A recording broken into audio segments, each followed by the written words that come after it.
This is RPMMORadio, Do it live! I'll write it and we'll do it live!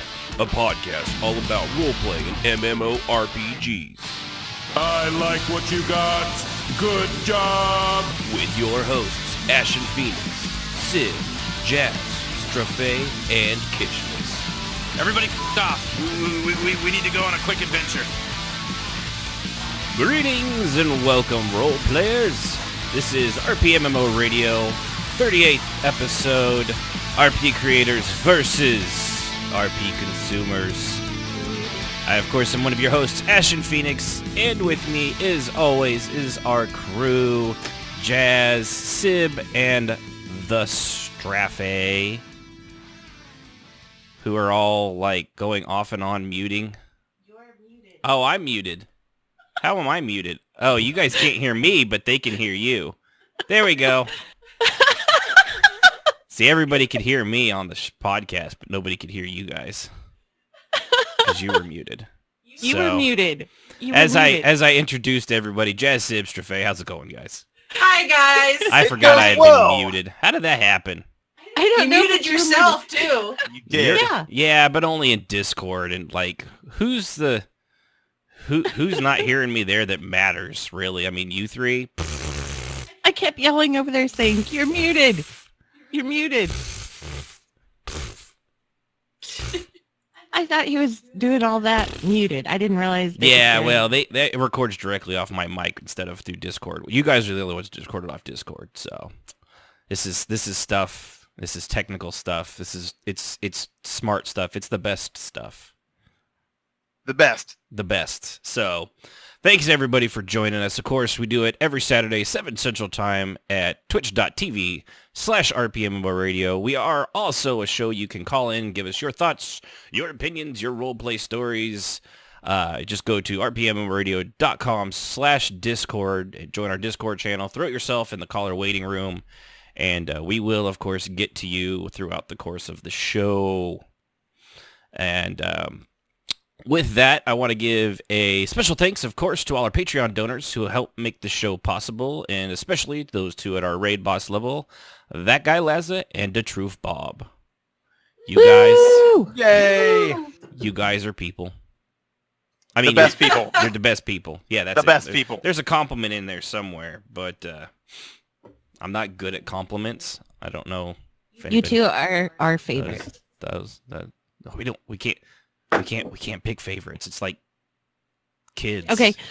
Can't- You two are Sib's favorite. There you go.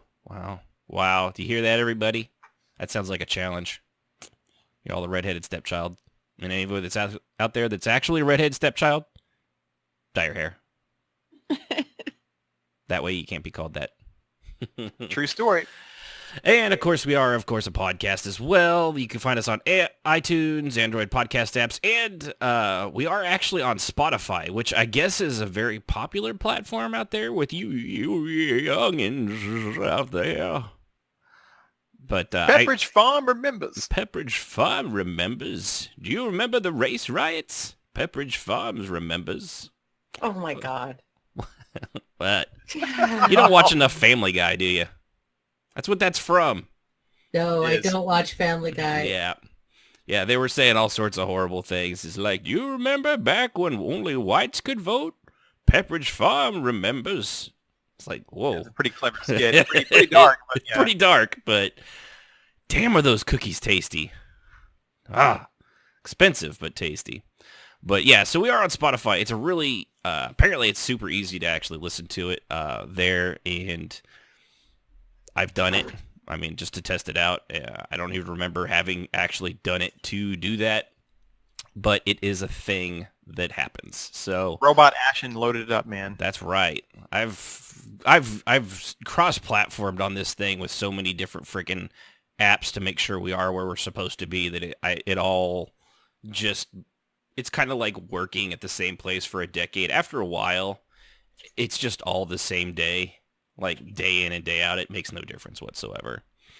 And of course you can actually, and we would appreciate it if you did it if you're on iTunes, because a lot of people are on iTunes as well. Give us a customer review, even though we're not really selling you anything, I guess. But, you know, people that listen to it review. As we did with not the real David R. Haley, who is actually the real David R. Haley. He was the one, of course, from the famous Dragon Ball Fighters spout that we had. Also, he is, in fact, still recovering. Also, the chicken. He's the chicken guy. He's the chicken guy, the rubber chicken guy. Is he he still left surviving and like healing from that proper thrashing? It was, and of course he's part Saiyan, so when he heals, he'll come back twice as strong as he was before. True. Which, of course, I will still, of course, beat him because I was Goku and he's Vegeta and he's always one step behind. The end. Will he have pink hair? No, that was Goku Black, and that was Super Saiyan Rose, and that was evil. That was basically evil Goku from another dimension. Oh, so you don't want pink hair? No, you don't want pink. You want to go Super Saiyan Blue, or if you're following Super at all, Ultra Instinct, which is apparently white. Okay. They're really running out of hair colors on Dragon Ball with the color of the spectrum on how powerful you can go. I don't know. They're gonna go full circle and like this. He'll be black haired again. Like, now I'm regular Goku, but this is the strongest Goku ever. I don't know. It never ends, man. No, it doesn't. But I love it. It's such a cheesy piece of shit show, but I love every second of it. Just brings me back to my youth. Like Ute? a week. Ute. Yeah, Utes. 2 Utes. What's a Ute? Utes. Anybody remember Yep. Uncle Vinny? My Uncle Vinny. I love that show. I love that show. Such a good movie. Everything that guy said was just bullshit. That's right. Is it me or is Marissa Tomei? She just doesn't age. She's not aged at all. Yeah, that's the cocaine keeps her young. So Oh my god. What? But nothing. he does have a point. It did work for Bowie for a while. Mm-hmm. Right up For a until it while. didn't. But, so anyway, of course, as we say, regardless of the review, if it's good or bad, we will read it. Thankfully, this one was good. Whew. We really dodged a bullet on that one, guys. I've been a listener to the podcast from the beginning. After 36 episodes, I'm just reading it how he wrote it. I can, because I'm going to make fun of him if he misspells it, and he did. So after 36 episodes, I can really see how much the program has developed. Funny, charming, informative. You're such an ass. With a side of wit. These hosts offer insight at different angles. I've been an RPer for 20 years now, and the world of gaming is forever changing. I'm glad I have an updated news to what's going on out there, being developed, and how the RP community is forever growing. Keep up, you guys, and I won't troll you. Third time trying to write this review. It shows.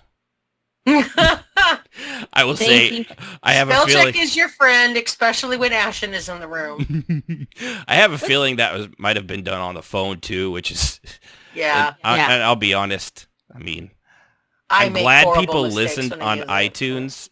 I, however, detest the entire program. I didn't have it on my computer until we had the show, and I had to have it because it's the only way to read stuff like that. Yeah. But no, David R. Haley, he's a good dude. He's a cool guy. I've actually enjoyed playing some games with him offline. Well, actually online, but off the show. So he's a cool guy, and I really enjoy talking to him. So thank you, David, for the review. You're the bestest. You are the bestest. And that all happened rather abruptly. Abruptly, yep. Because the B is silent, according to our daughter. This was several years back, though. Right. She was still a teenager, though, and they're all bad. They're all just bad. So, with that, folkses, what have we been doing on our role play? Who should I pick? Who should I? Jazz, what have you been up to? Without Now fail. that you've finally decided to roll out of bed after your role play last night, apparently. I got to sleep in until it was about 11 when I got up. Oh, you missed the Denny's breakfast special. I couldn't eat anything there anyway. No, that's true. You gluten-free people. Oh, I'll die if I eat it. Yeah, well. It feels like it. let's see. Last night we did a lot of RP with the Telvanni side of things in my guild. And my character, Sildrenny, had a lot going on. So yesterday was really busy and a lot of fun. The conflict RP there is really fun. It's nice because it's just nasty enough to be drama, but a good kind of drama. Well, you gotta go. What was the conflict? Well, the conflict is the conflict is that Telvanni tend to stab each other in the back, sort of thing. Sildrenny's father is the one that started this particular branch, and she's very protective of him, and he tends to be very forgiving of people, and she is not. A guy by the name of Dalatori, who is also a master, his apprentice is Micah, and Micah and Sildrenny have been kind of butting heads for a while now. He continues to refer to anyone that is not Myr as a slave or a pet. And she was about ready to behead him the other night. I told you guys about that, that she held the sword to his throat and was like, I'm really tired of you. Basically, I'm going to kill you if you keep this up. He then asked her out on a date afterwards, and she just about stabbed him. Wow. Talk about somebody not knowing the temperature of a room. Mike is icily cute, clueless. It's hilarious. He's like winking at her going, that was sexy as hell. You know that, right? She was like, get away from me. I want to press charges, officer. It's always cruising for a bruising, no less. He is. He's dead. So it was a lot of fun. And then this time around, last week, he did it again. Right in front of everybody. And so Jenny was like, that's it. She was really going to kill him. And people stepped forward and kind of got in the middle of it. And she remembered that she's a master. And Ille sided with her, which is shock and surprise because Ille and her don't get along at all. They actually dislike each other, or did. They united over Micah and demanded that he be demoted from mouth down to lawman and lose his standing because he refused to be respectful of the masters. He told Sildrenny that she only had her position because her daddy gave it to her.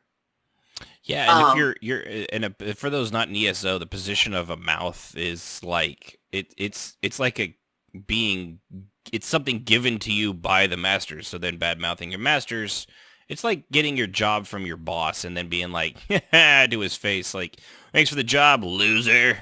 Well, I mean, he was being respectful to Dalatori, to his face. But he was being disrespectful to the other masters. Oh, okay.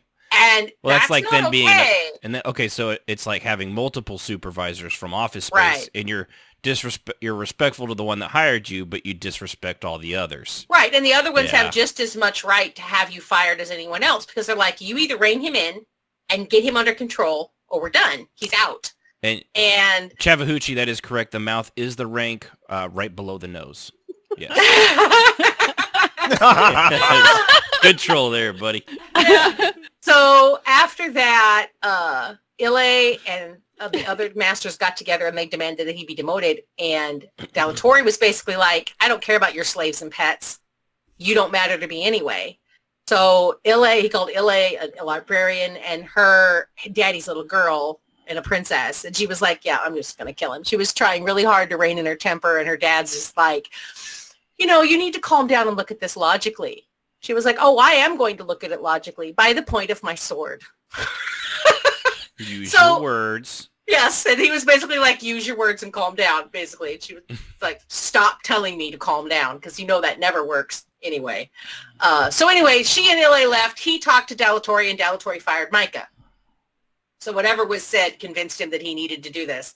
So he fired Micah, and Micah was furious. And then this week is the new installment. This week. Sildrenny's father takes Micah as a mouth. And she's just like, what? Shameful. Yeah, so it was a lot of fun. It was a lot of conflict. Nepotism is alive and well in ESO. Yeah, and she's just like, oh my God. So then after it was all said and done, Micah had brought this chick in to introduce to them and kind of treated her a bit like a trophy. But as soon as she got alone, she made very quick to impress the masters and nobody else. And so Micah left in a huff, as I understand it. I don't know what happened when Sildreni wasn't there, but she came back and kind of walked into this mess. So it was a lot of fun, and it went till wee hours of the morning because after the lady left, saying she might join, she might not, then Sildreni and her father had a very long talk/fight. So it was a lot of fun. Oh, good. That was a lot. And then the week before, on last Sunday, Rajier and Sildreni had words. So it's just been a really fun week of a lot of conflict RP, which I love. And also Friday night, I had a 6-person brawl in the Riften Tavern. Yeah, I mentioned something about that.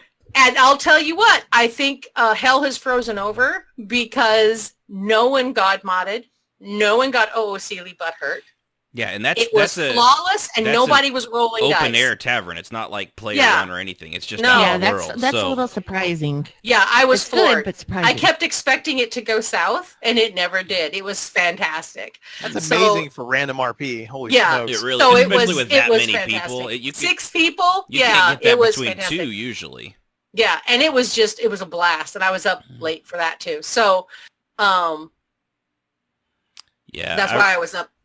I remember there was one outside that place you were just talking about in Riften in ESO, and it was just 2 dudes, and they went for, what was it? I think we were all out there. That was when they had the fight night. Yeah, but it was like 2 dudes just beating on each other for an hour, and like they were like, at this point you would both, I mean, you're brain dead. You would die of brain damage. It's ridiculous. Like you can't, because they were taking hits. It's just that neither one of them was going down. It's like you guys. And they were rolling and they were using dice, but neither one refused to really be hurt by anything. Right. And it just kept going on and on and on until it was done. It was like the last fight in every Rocky movie, all put in to one movie throughout the entire thing. Right. So that was Wednesday night. So that was just an amazing off night that normally doesn't have a lot of RP. It was just a blast. I was just so happy. Cool. So that was my night. That was my week. It was a lot of RP. I just feel rejuvenated. I always do when I get a lot of roleplay. It always is nice when you get a week, where you have good week. A good week. Nothing like a fall RP. blitz. Yeah, it was a great deal of fun. So when you were telling me that, I was thinking that same song, and Shafay said it when I was thinking about it. Well, I'll tell you, Kishmas isn't here, but I have to say I had a lot of fun. He cornered my character when she was leaving. Asked me ahead of time if that was okay, which I thought was nice, but I would have gone along with it regardless in an open area. But it was a lot of fun, and Rajier was a complete dick, but very charming. So it was fun because he has power, and Sildreni knows that, and so she was being very careful about what she was saying and how she was saying it because she knew what he was, and that was one of the things that she and her father got into was because he was like, basically screw the ordinators, and she's like, they have a lot of power. And there's a lot we don't need that kind of attention. So regardless of what you actually think about them, I'm going to be very careful because now they know who I am. And I really hate that they know who I am. So I'm going to be careful. The gold hats. Yeah, that's right. Yeah. So it was a lot of fun. And I really appreciated him looping me in like that and following through with it because a lot of people, don't because they don't know the other character very well. You don't know how that player is going to respond. But it went really, really well. I was pleased. So, yay. Yay. Next. I was reading the comment. Mm-hmm. All right, Strafe, you're up then. Well, did the Tuesday night poetry and wine tasting hour at Trask's place. I had a large attendance for once. It was pretty shocking. It went well. Everybody got engaged. I'm still getting less and less people having the courage to go up and do stuff, but they did stick around for random tavern RP after, so it was a lot of fun. And the only other thing I did was walk into the open guild RP night and he'll see it from the massive bruises all over her face. Yeah, from her bar fight. She was gleeful about until everybody saw and started bitching at her. From the ballroom blitz, and I included another guy who doesn't get much role play to try to get him to interact, and that was I didn't have much going on this week, so it was pretty short.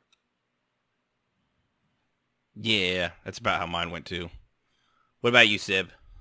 Let's see. Sunday, I know, let's see, yeah, Sunday, because I didn't really do anything Saturday night. I'm still fighting my allergies. It's wonderful.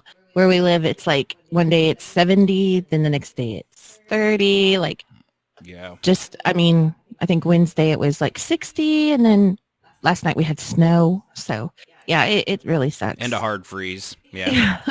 Yeah, we But, had, it was 36 degrees here when I went to work. And by the time I got to work, it was 28 degrees. Mhm. I was like, good freak. I put on my hat. I put on my gloves and I scooted Get the into my park out. client. Yeah, it was ridiculous. It was 55, 60 degrees not even 2 weeks ago. I hate you, Iowa.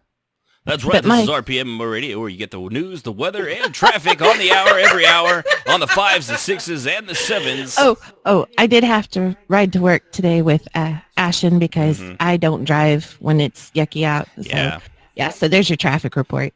And of course, because it's April, there were several accidents along. We actually didn't have it so bad here, but just literally like 5 miles north of us, it froze harder and people were sliding off the road left and right because, well, for one, they're morons to start with, and two, it's April. They, weren't really expecting it.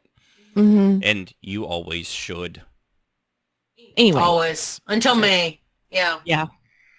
But my RP consisted of Sunday night, I did my Trial of Mystery, which was a lot of fun on 9th. It was for the servants of the tribunal. And I did it with Malel and Terveris. I think I'm pronouncing those correctly, and if I'm not, I'm so sorry. But it was very interesting. We... To my character, it was very challenging because we went into some old ruins and things just went crazy. I mean, we found switches that threw us up on the ceiling where everything else stayed where it was. We had to fight a centurion. I think Malel was the only one that didn't really get hurt, but me and Tevis, I think. I thought it was Tervis. Isn't it Tervus? Tervis? Tervis. Okay. We'll pronounce it that way. We'll do that. But, no, he kept getting hurt. And at the end, I ended up getting like a hole burnt through my side. And I don't even remember us leaving the ruins. But when we walked out, everything was fine. It was a lot of fun. And it was very mysterious. And because it was a trial of mystery. Yeah. Which I'm supposed to do. We've got our Trial of Mastery happening tomorrow. Yep. Yeah. And I'm looking forward to that. And we all three get to do it together again. So it should be a lot of fun. Yeah, they've got a very clever way when they do those trials like that. The first one's kind of easy. You just beat up somebody else. And then after that, you get grouped with people like that as long as they stay in the game, like the guy I was with CO, him and my character, we're still like they're good, close comrades. It's just something. It's that war buddy thing. They kind of through the role play, they actually managed to almost force it into being every single time, just because they're so much fun to do. Yeah. Well, I did have a lot of fun, and then Monday night was Ordinator training, which was a lot of fun, and I know Tavares he's kind of protective over my character. And I think it's just because we went through the mystery trial together, which is kind of sweet. And then, let's see, Tuesday night was poetry night, which was a lot of fun. I got to be the hostess that handed out all the cheese and wine. The hostess with the most. Yeah. Yeah. It's fun because everyone does picks out poems and stuff that they do. Some people even write their own, Jazz. Yeah, Jazz. She did an awesome job of writing her own. They were good. I mean, poetry's all awful, but it was still good. Yeah, but I offered to do the hostess thing, so I was the wine and cheese girl. And let me tell you, I can wine it up. No. And she has a lot of cheese, as we all can hear. And I might add that Caves was digging on your Barbie, just saying. Oh, my Barbie. Jen, she's my Barbie character. I call her that because I don't play her that often because she's like very high society. She's my hot Jessica. Yeah, we'll go with that. She's my, Jessica. and I like to dress her up. That is one thing I've always liked whenever I play these games. I love to dress my characters up, at least one of them. So I call Jen my Barbie. And then, let's see, going on to Wednesday night, I think I didn't go into game Wednesday. I was not feeling good. And then Thursday night, I went to the sermon that the servants have. And then after that, I helped a friend. My character helped a friend. So it was really nice. And his character is just he's been through a lot being young, and she's just depressed. She's just nice and very... She's their Deanna Troy right now. Yeah, she wants to be helpful, and she doesn't like to see anybody go through hard times because, trust me, my character, if on her bio, she's went through horrible times. So she's my I want to help everybody. But no, it's been a lot of fun. I've had a really good week. Yeah. I was lazy. Didn't do much. So, I did. You played The things. Witcher. I did. I've been playing The Witcher 3. No, on Monday we did, of course, the servants had their thing. And this time it was 2 Minotaurs. And that was usual fun. It's just, it's kind of a quick hour-long RP combat. And where, everybody fights against them. It was a good fight. 2 Minotaurs versus 6 or 7 of the Ordinators. It was pretty standard, but I always enjoy it. The person that runs them now, Evul, they've actually, it's funny, I was from when, not even 6 months ago when they first started doing it, it wasn't the greatest of things all the times because a lot of the, they weren't descriptive. When people would roll, they'd say so-and-so, so-and-so, and so-and-so, if they missed but didn't get hit back.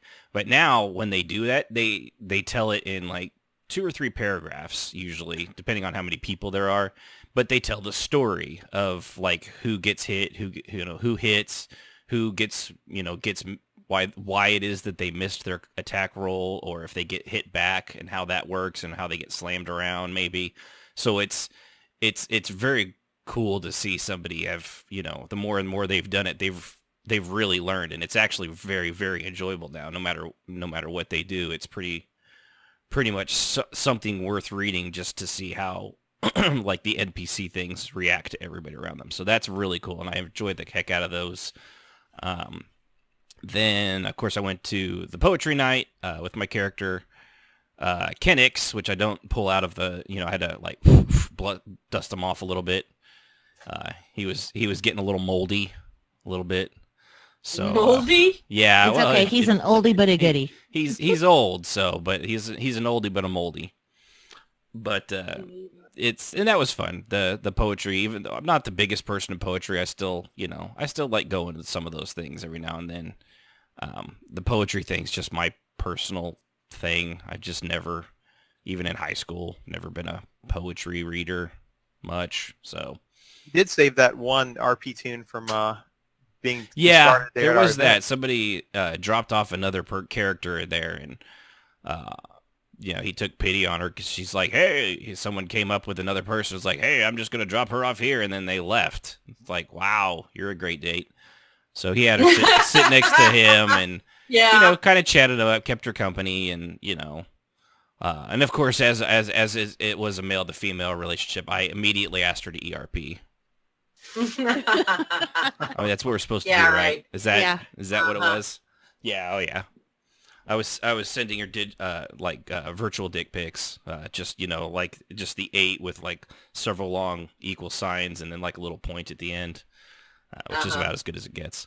But no, actually, I did feel a little bad for her. Apparently, it was supposed to have been done that way, but it was still oof. In character, it looked like a shit thing to do. So he took pity on her and had her sit down because she looked uncomfortable, and told her to try the drinks and the cheese, and eventually he liked her even more because she had a glass of wine, and after that he let her have him have hers. So he got more. which is always a good thing for an alcoholic, which is kind of what they are. But other than that, yeah, I will admit I played The Witcher 3 back when it first came out on consoles, and it was on sale for like $10 or $15 a couple weeks ago, and I bought it, and did some of the improvements, and I've been playing it again. So I've been doing one of those. It's one of those games that I love. I love the world. I love the lore on that game so much, and there's so many different choices. I'm doing things I didn't do the first time. Taking Triss over Yennefer instead of Yennefer over Triss. It's that kind of stuff. It's such an awesome game. So yeah, I've kind of got sucked in. That's me in Fallout 4. Yeah. Fallout in general. Yeah. If you end up going back to it or something like that, you're like, damn it, this is such a good game. I remember why I play it. And then you get sucked in, and that's, kind of, I think I'm almost 40 hours into it now. So, and I never really, I only did one of the 2 original DLCs. I never finished Blood and Wine, which was the one I was really looking forward to because it has one of my favorite characters, Regis the vampire, because he's an awesome vampire. He doesn't sparkle. He's just a cool vampire. The fact that he hangs out with the Witcher means that he has to be. He also has a receding hairline, which is somebody working on theirs I can relate to. Go Italians! So, all right. Well, with that, I think we will go ahead, excuse me, and do a word from our sponsor if certain person's good to go. Yep. Okay. He's in the building. All right. Did he get past security?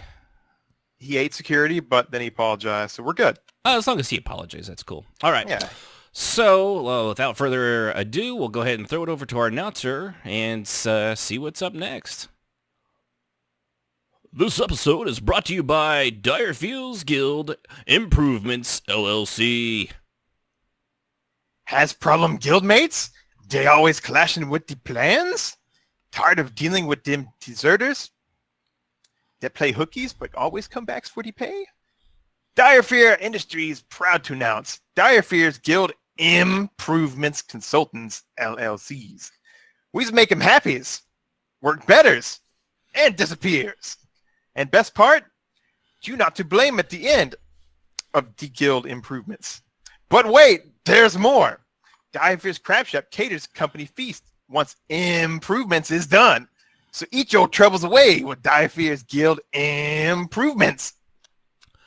Direfield Guild Improvements is not liable for any damages to company property and the staff therein. Actual results may vary. Price is slightly higher west of the Highhold Pass.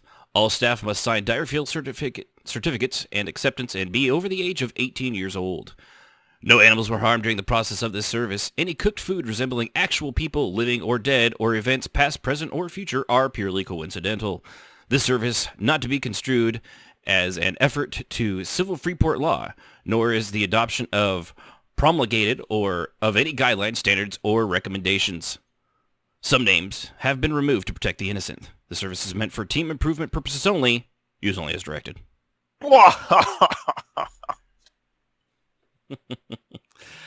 Yeah, good old Gormal. Do we have the rotten steaks in the back to keep him from eating any of the other staff? That's what we miss Gormal. That's what we used to lure him out of the studio, bro. Okay, yeah. Just make sure we put him in the dumpster. Last time he got out of there and we didn't put the lock on there properly.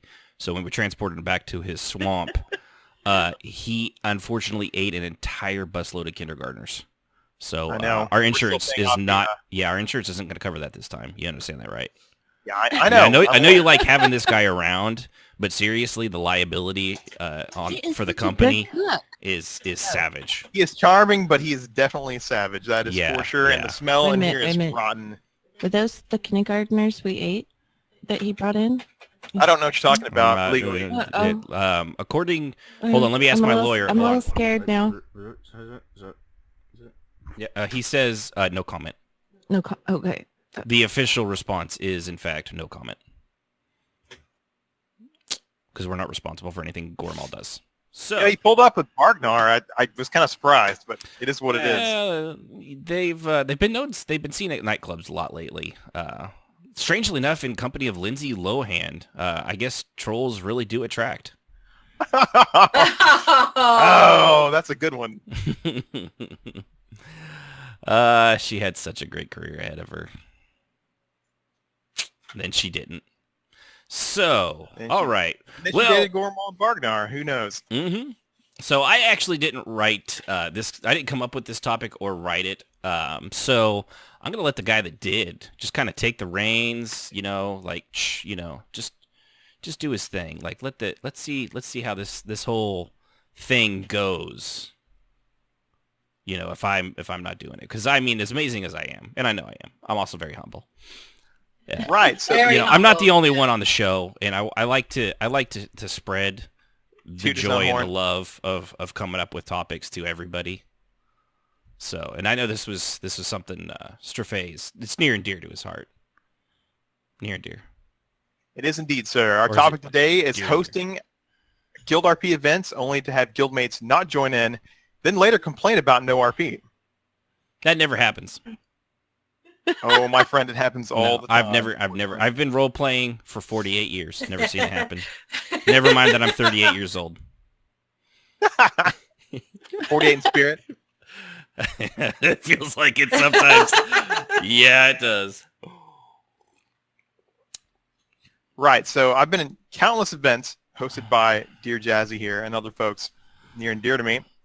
And you always have that small percentage of players that don't join in, but then later complain that there's no RP. And when encouraged to say, hey, man, why don't you just come join the deal, they may show up for 5 minutes, be super quiet, turn into the wall edgelord, and then freaking disappear and log out. Yep. Anybody else seen this? Mm-hmm. Yeah. Yes. Yeah, usually Red Gods did that. There's a guy we used to know called Red Gods, man. He was so emo. He'd always do that. Oh, wait, except for not. I swore that guy was just hanging out by his boss grumbling the whole time. Yeah, he was. And then if he actually did something violent, he got this horrible shock, and like somebody was sticking a cow prod right up his backside and let it rip. Yep. Oh, man. Depending that on how poor long guy. it went, he probably did let it rip. Mm. Fart jokes. You almost made me choke on my tea. I told you what's my God. plan. I'm gonna make you choke to death from laughter. It's the perfect crime. Oh, yes. No, his goal in life is to kill me with laughter, and he's got close a couple times. I almost made her What pee you- today. What you all didn't know is Ashen is really the Joker. I'm just saying.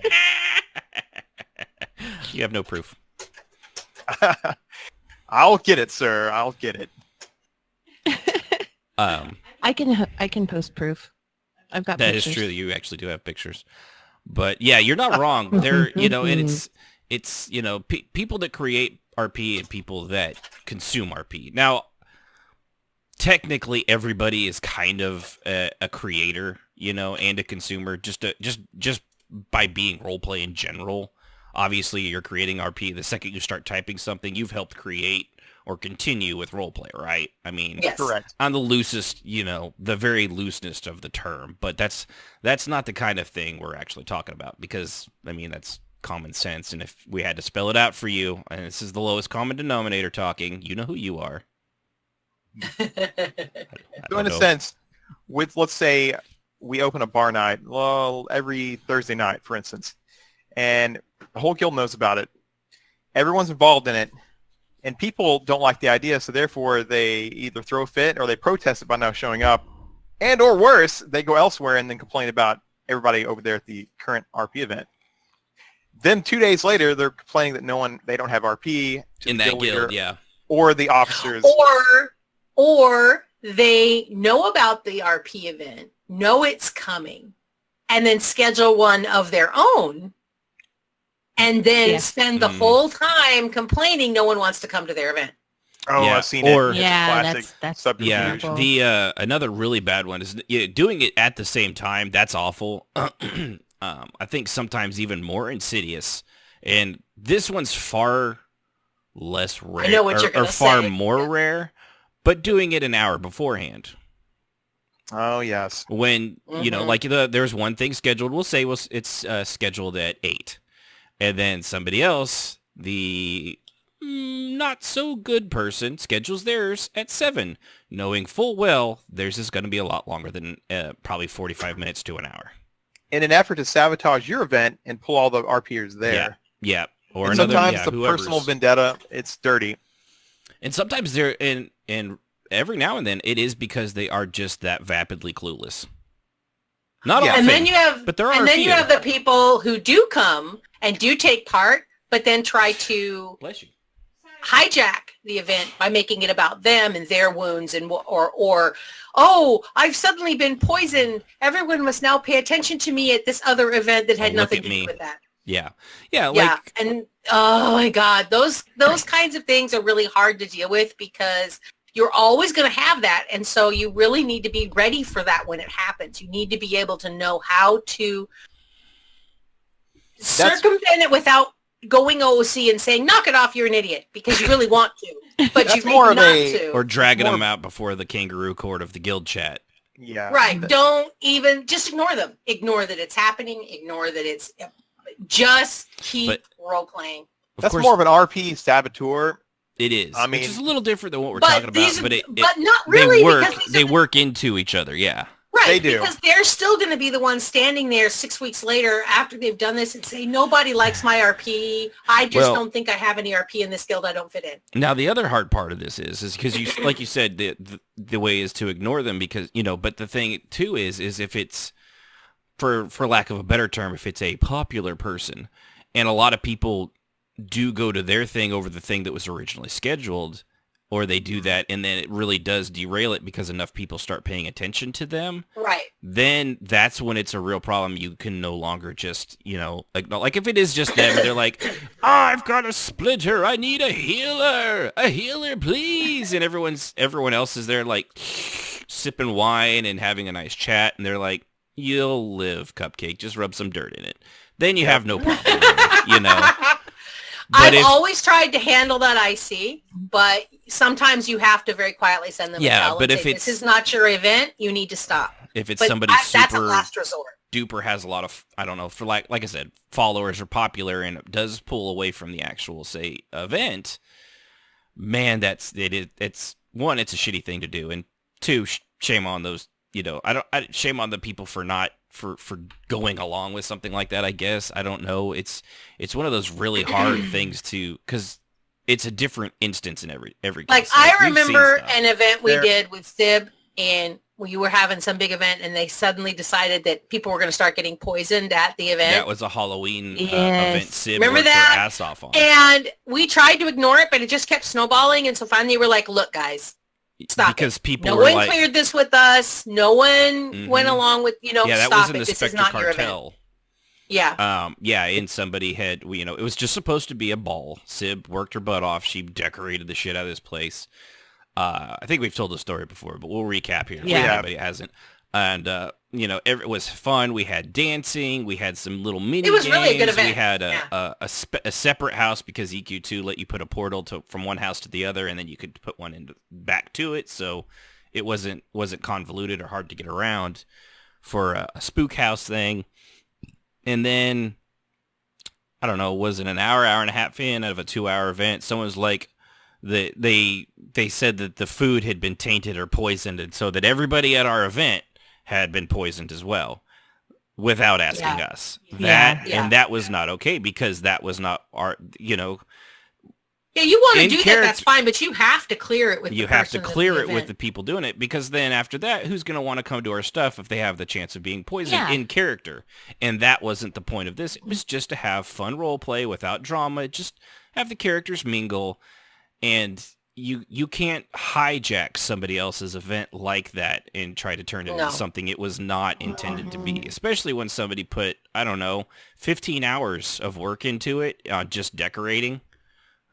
Yeah. So, yeah, The first time I that saw was this bad. kind of, yeah, and it happens all the time. The first time It I does. actually witnessed this whole kind of sabotage and, no one wants to RP with me after the fact this is way back in the day of EQ2. This Ashton, your character was still married to Jazz's tune. there was an assassination plot on Jazz's tune, and the assassin was successful. Ren barely missed, intercepting it, but she still got stabbed. Somehow this turned into one of her other guards getting mortally wounded, rolling around the ground, like writhing in agony. And it literally totally distracted from the deal. And I literally sent her a OC. I'm like, really? This is really happening? And of course, Jazz, to her credit then, was very patient. She was like, oh, he's this problem child guy. I was like, I can step on him if you want to. No, don't step on him. Please let me step on him. He looks Step on him. That looks fatal. We should probably just put him out of his misery like Lassie. Yeah, I mean, the character's name started with a D, and he didn't last very long. Was it but he Derp? was one of the, yes, it rhymed with Derp, but he was Derp in my book. But suffice to say, later that week, he was complaining about no one wanted to RP with me, this and that, and I think Jazz had to calmly remind him, no one can take your RP seriously because you literally take somebody else's stuff and you turn it into all about you. And eventually he left, as far as I know. I don't know the full details, but that was my first experience in this kind of crap. And he didn't. He left not long after that because he said he didn't fit into the guild because nobody would take his RP seriously. And we were all very much like, well, maybe that's because. And I tried to be nice about it, and I was talking to him in tells, trying to handle it off away from the public. And he took it into guild chat and started yelling at me. Yeah. He did. It's one of those guys that is a show stealer that turns into a show stopper. Yeah. And that's I was just like, and I told him, that's enough. Now, if you don't want to have this conversation with me in private, then you need to stop. And he said, I'll do better than that. And he left the guild. So, Yay! Problem solved itself. And yes, Rengot says it. Oh, and he says, and Rengot says in officer chat, well, I guess that worked. It's a self-solving problem. And yes, Yunfei, yes. I know it was Old Yeller, but good for you on catching that Lassie was not, in fact, the one that got put down. Indeed. Well done, sir. And with that, of course, let's go ahead and go over to our phone lines, so to speak, and get on here with Rahanar. I think I said that right. Did I say that right, Rahanar? Rahanar? Rahanar? Yeah, I think that's right. Rahanar. There you go. Yeah. Welcome. Yay, Rahanar. Are you there? Hello. Uh-oh. Damn it, Discord. Every time. Difficulties. Well, you unmuted him. I can see he's not muted anymore. His light's going green, but we can hear nothing. I'll tell you what, Rahanar. We'll continue our conversation if you want to fiddle with that for a minute. You went into the waiting room. He did that on his own. Yeah. Just let us know in chat, Rahanar, when you get that taken care of, and we'll pull you back down. So. Indeed. But yes, I think we've all experienced that. Uh-huh. It's quite annoying. Yeah, and so like creator consumer, like what do you guys what does that mean to each of you? Well, for me, people who are RP consumers, and there's nothing wrong with being a consumer. Some people just don't want to take the time to make all their own stories, and so they ride in on other people's stories, and they ask other people to include them. There are two types of consumers. That's the first kind. And I don't mind the first kind because they're honest. I don't have the time. I don't have the energy. I just want to be included in some sense and I will be happy. The other type of consumer that I've run into as a guild leader are the people who not only want to be included, but they want to star. And if they can't star, then you're not including them. They don't want to be a part of it. Yeah. Right. Our guest is back. Yay! All right. Well, we go hear ahead. you. Give another try here. You there, Rahanar? Yeah, can you hear me this time? Y'all play it. Yeah, we can hear you. Welcome. Okay, I'm an idiot. It's all right. You're in good We all company. are. You're in good company. I mean, have you met Sib? Aww. And I agree that she's good company. Good there we deflection. go. Good deflection. Mm-hmm. It's almost What like I you're married. I'm liked. Talk about was that in the current state of role-playing, I'm not 100% positive. It's been a while since I've role-played, but when I last role-played, the state of role-playing you had to make your event accessible because it was very much that if you were not a member of the kind of clique that was running the event, you were ignored as a role player. Yes, that is definitely something. That is often a thing for guilds in particular who they already have an outcome that they want, and they're only including the people that they want to We'll take 'em succeed, and towards everyone that. else. Right. And so, like, a guild I was in was like that. It was really annoying because if you weren't part of their little group, everything you did was completely ignored. And it got to the point where I didn't even go to their events Was anymore. that one you were saying, like, it was the top 5, yeah, people? the officers. Yeah. Yeah. All the officers and the person that was the guild leader did and they had some really neat events. But unless you were part of their little group, nothing you did would be allowed to succeed. And it didn't take more than a couple of events to figure that out. Yeah. Yeah, and that seems to... I think that changes now from game to game. I know that was really bad in EQ2, but that was also towards the end of the community. I say the end, but Yes. 5 years of it slowly ending.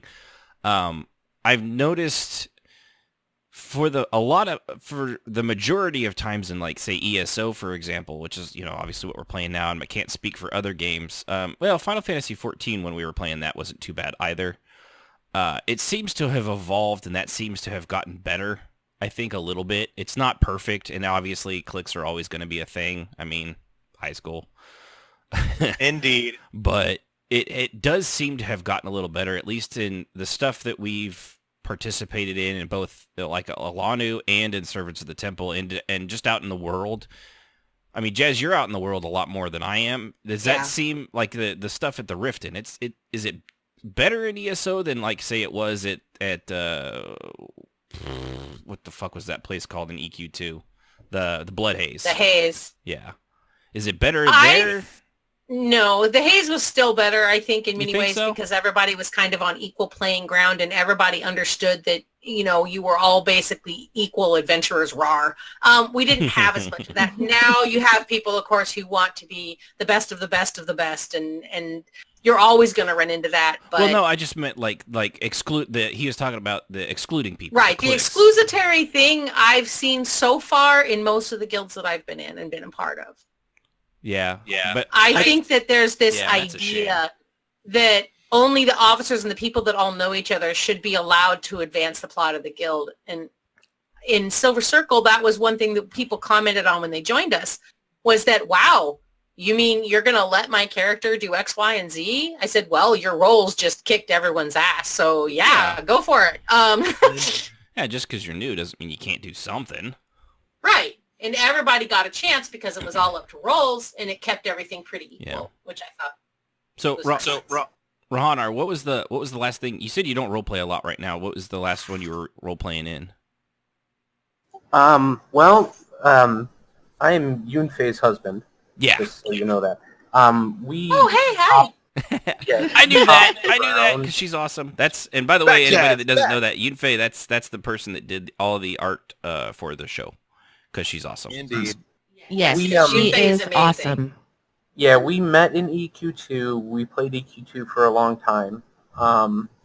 Then we've actually hopped in the last few years around to ESO, Final Fantasy 14. Mm-hmm. Those are, I think, were the last ones. We both played Secret World, I think, is the most recent one we did. And they all have pretty active roleplay communities. Yeah. But I think EQ2 is probably the last serious role-playing community that we ever The one that's stuck and that you were able to keep on going with and going. I know Yunfei for sure, because, I role played with her directly. Yeah. She was my daughter. Yep. And she was tiny and Poor she had thing. wings. I know. Hey. He child but as abused her to make her stronger. Yeah.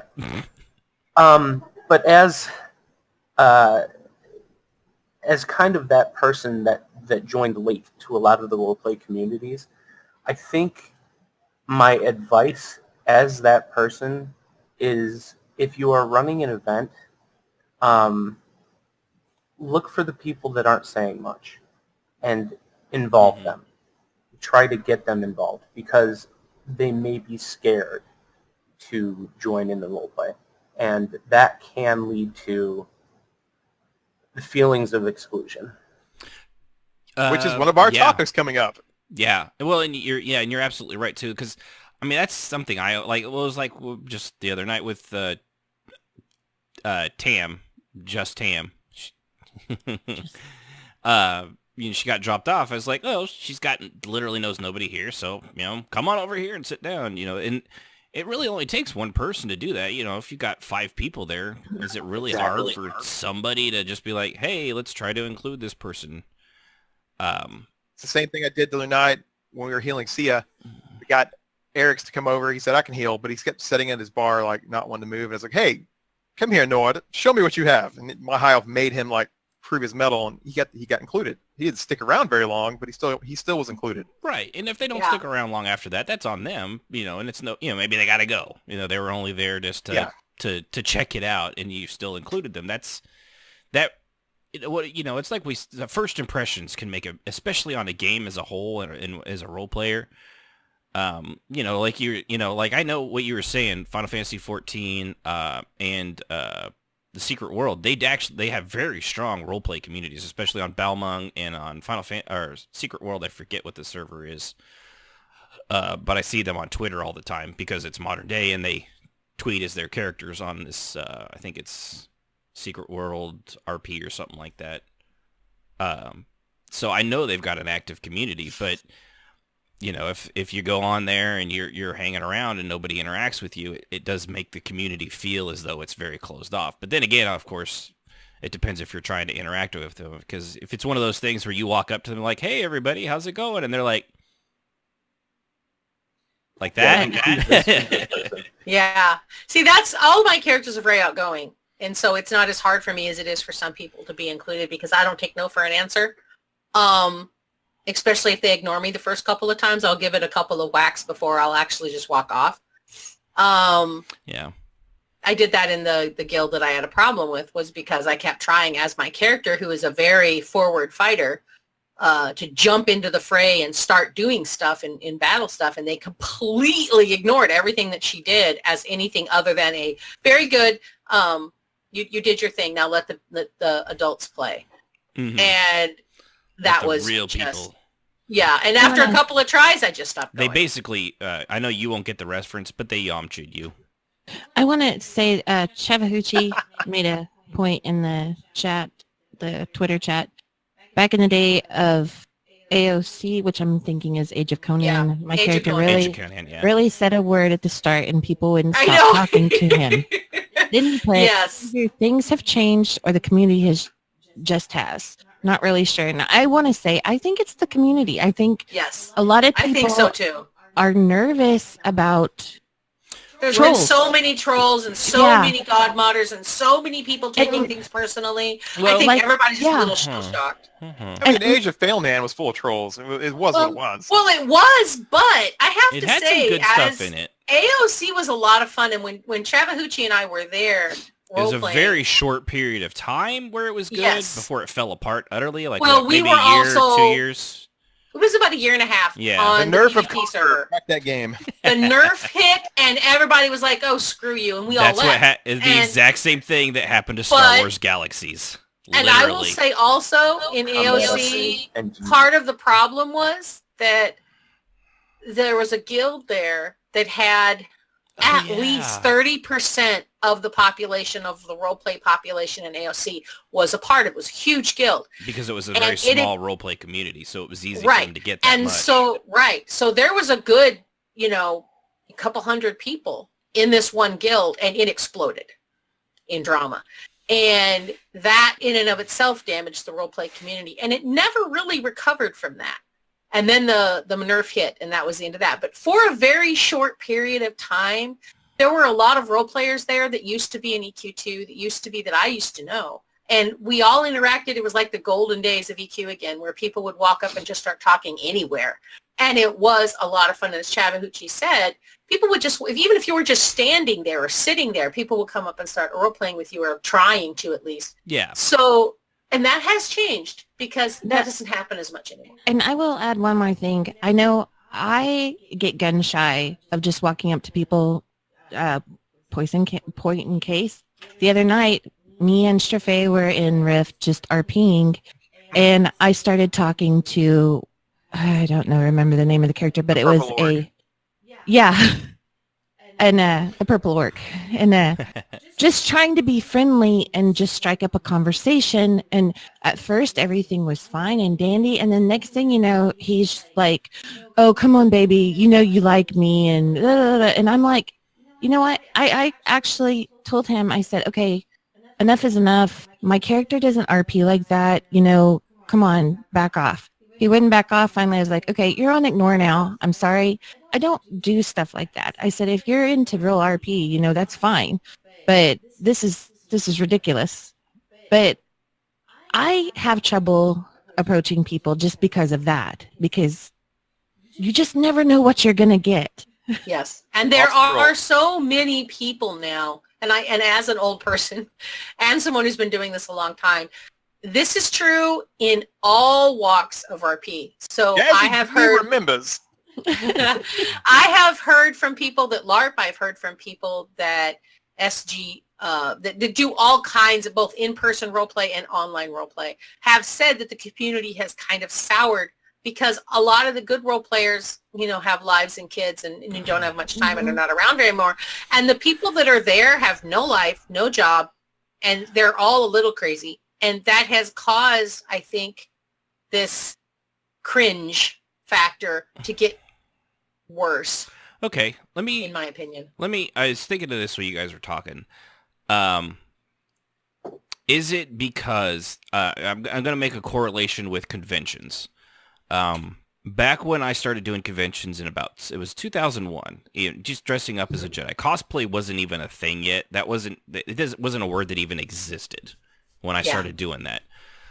There was no the UUs and you know, all these professional cosplayers. It wasn't even a thing. Conventions were still this nerdy thing. We had a thing out here called Trek Expo done by a local comic book store called Starbase 21, who eventually went out of business, as most comic book stores have. But this was before the Wizard Worlds and the Comic Cons and stuff, where there were just this massive gathering of people.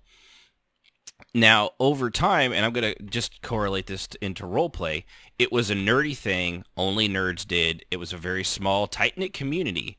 But like now with roleplay, like these conventions, and I only say convention, I'm bringing up conventions because everybody that sees pictures of these things, you know exactly what I'm talking about. Whereas before, it was in the basement of a hotel or the lobby of a hotel's grand ballroom or something like that. Now they're in these massive, like... Now it's big business. It's just, it's a giant thing. You know, when I started, it was $20 to get in. I've got autographs from people like Ray Parks, Darth Maul, Chewbacca, Jury Bullocks, Boba Fett. I got all of their autographs for $20. You can't get an autograph for under $50 now almost, unless it's like a serious B-list actor. And even then, it's still going to be $40, $45. And for a lot of them, you know, even ones from things like, how much did we spend to get James Marsters autograph and a picture with him? Was that, what, $100, hon? Yeah, it was. And that's Spike from, you know, he's not exactly, I mean, he's not Nathan Fillion. I mean, I like the guy. I love James Marsters. I think his character was awesome. And he's a super cool guy. And he does a fucking amazing job doing the audiobook of the Dresden Files. But he's still not like even Nathan Fillion level, or someone like Chris Pratt, or some of the, you know, all these mega nerd stars that we have these days. And yet you couldn't get to see them for under $100 practically. And so has roleplay, is it just like conventions? You know, it's not just, the nerd culture has expanded and become, especially with the prevalence of smartphones and the fact that everybody has a computer. The internet's this big thing, as opposed to 2001, where this internet was this kind of geeky little like chat room, EverQuest sort of, you know, nerds thing. But now for everybody, that culture has expanded. I mean, look at the success of, even though they're awful, like the DC movies, or even better, the Marvel movies, all these superhero things, all that nerd stuff is huge. Video games have expanded to a multiple billion-dollar industry. So is that part of what has done it? That it's yes. Where it was such a tight, where it was such a constant, you know, it's like You I had a friend once concent- say, concentrated "Wow." pool of something, and now it's been slowly expanded and expanded, but not necessarily. The concentration may not. The pool's bigger, but the chlorine level was still the same as it was back in the day. Does that make? I mean, Does. Yeah. I have a friend that said he liked WoW, but he kind of hated WoW because it brought the wrong kind of players into the MMO world. I can agree with that. Yeah. And I mean, I think it's just an expansion of that kind of idea. Could I interject? Yeah. Yes, you can. Oh, sure. I think that yes, you're right that it has expanded, but what I wonder is if that has led to an influx of players that don't know the etiquette to a lot of things. So it could be an That's true. opportunity. Or that they don't even care about it. A lot That, of them I'm don't sure care. you're going to have that. But the teaching thing is true. I think that it's being missed because people need instruction and they're not getting it. I like that point. That is a very good point, Raynar. Because I know there are some young players that just, they seem like they don't, they're trying to get into the RP scene, but they don't understand it. And Like they're doing weird things, and it's like, And everybody was new once. I mean, Yeah. we're not bashing on new people. We actually we No, want and them, but we want that's why we're doing the quality, show, too. is to help Exactly. people If It's only- also get into RP. It's also an influx of, and I hate to do this because people are going to think I'm bashing on them, and I'm not. I don't have a problem with ERP at all. Myself. Cyber It has a place. sectors. Well, no, that's a completely different thing. Role-playing out a sexual situation within the context of your character can be fun in the right place, as long as it doesn't become the only reason that you're role-playing, in my opinion. Now, I don't have a problem with that. The problem is there is a huge influx of very lonely, isolated people who are coming into roleplay, and that's all they want is interactive. Instead of doing porn. the cyber thing on random forums and stuff, now they're using the interactive game mechanics to basically Right. do the same thing, but they're And that's calling all it they role want. play. Is that Right, what and that's is that all what they you're want. saying? And they've learned how to role play, and they've learned that that's how to get in with role players. But there's a large group of people that all they want is this wide array of how can I get you into bed? Let's make it as interesting as possible. Right, and that's for the ERP episode. This is RP creators versus RP consumers. So our next topic is... I know. Yeah, I'm just everyone saying keep that us in that line, has Mr. soured. Yeah. That's just soured things, I think, and Yeah. we're kind of It discussing has. what has sent things What a little has- sideways. What has set things from basically people just complaining about things not being created and Right. consuming when all they're consuming is ERP, which, of course is easy to create, but usually between 2, maybe 3 people. We don't judge. We don't judge. Or more. Anyway. So gang, what is an RP creator? We still have Rahanar on the Ah, that's right. Rahanar, the show is Did yours. you have anything else you wanted to say, Ra? No, I mean, the only thing, and this may not be appropriate for this episode, No, so just I go for it. apologize. Just go for it. Go for it. The only thing I would say is that in an effort to get new players involved with whatever your event is and things like that, sometimes it just takes sending them a tell or sending them a whisper and saying, hey, are you interested in the event? Do you want to be engaged? And, say, well, if you need advice or if you need a hook, work with them, get them involved. And I have done that. And I think some of us Yeah. have done that when we're talking Yeah, to people well, in that's- tells. Or I had somebody say, wow, CL's really interesting. How did you develop her? And they were really curious, and they obviously, judging by their name, were not a role player. But they were curious, and they were obviously curious about role play. Well, I would hope everyone here would do that. You're doing a podcast on roleplay, and you No better do stuff kidding. like that. Otherwise, you're Yeah. in a lot of trouble. Right. No But I joke. mean, Take our I own enjoy advice. it. I enjoy having people send me a tell and say, how do I do this? Or I had a guy send me a Exactly. tell and say, hey, is it okay if I bring my character back to the dead? And I Yeah. was like, well, how did he die? Well, he's in pieces. No, that probably wouldn't work. And people are probably not going to take you seriously if you try. And- But what if he's raised from the dead and put in someone else's body? That might work. Just keep in mind that you're going to have people who are going to be like, uh-huh. He's Frieza. So- Yeah, so it's important to reach out to people, and when they, like he said, if and sometimes you have to reach out to them if you think they're having. I've done that when somebody is using smiley faces in roleplay, and I've just sent them a very nice tell. It's like, okay, first of all, the reason no one's have you noticed people aren't responding to you? Yeah, what's up with that? Okay, don't use leet speak in internet jargon. I always find that kind of cute in a way. Not like I'm not like talking down to them. It's just like, oh, you're brand new. You're a little baby. Yeah, you're so cute. Here, let me help you. Yeah, you're a sprout. As Final Fantasy 14 calls them. But no, you got any last things to say, Rahanar? No, and I guess the only other thing I would say is that it's very easy to get your own character involved in an event just by doing something simple. For example, my character, when I started role-playing in EQ2, had a stutter. And yep, that's always a good one. That was it. And it just evolves from there. So, I mean, it's difficult sometimes because I think with the influx of players that have come into the role-playing scene, people are shy. They're all, like you said, they're introverts. They're lonely. They don't know what they're doing. Yeah. And sometimes you just need to reach out to them. Yeah.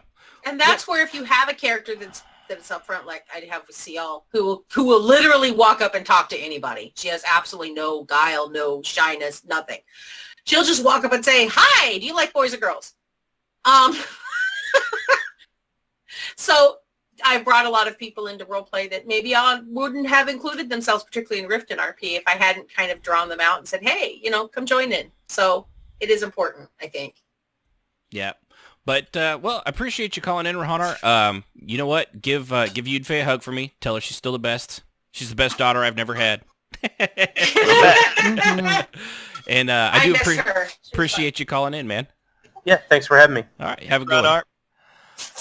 So, yeah, his had very good points on that. It is one of those things. You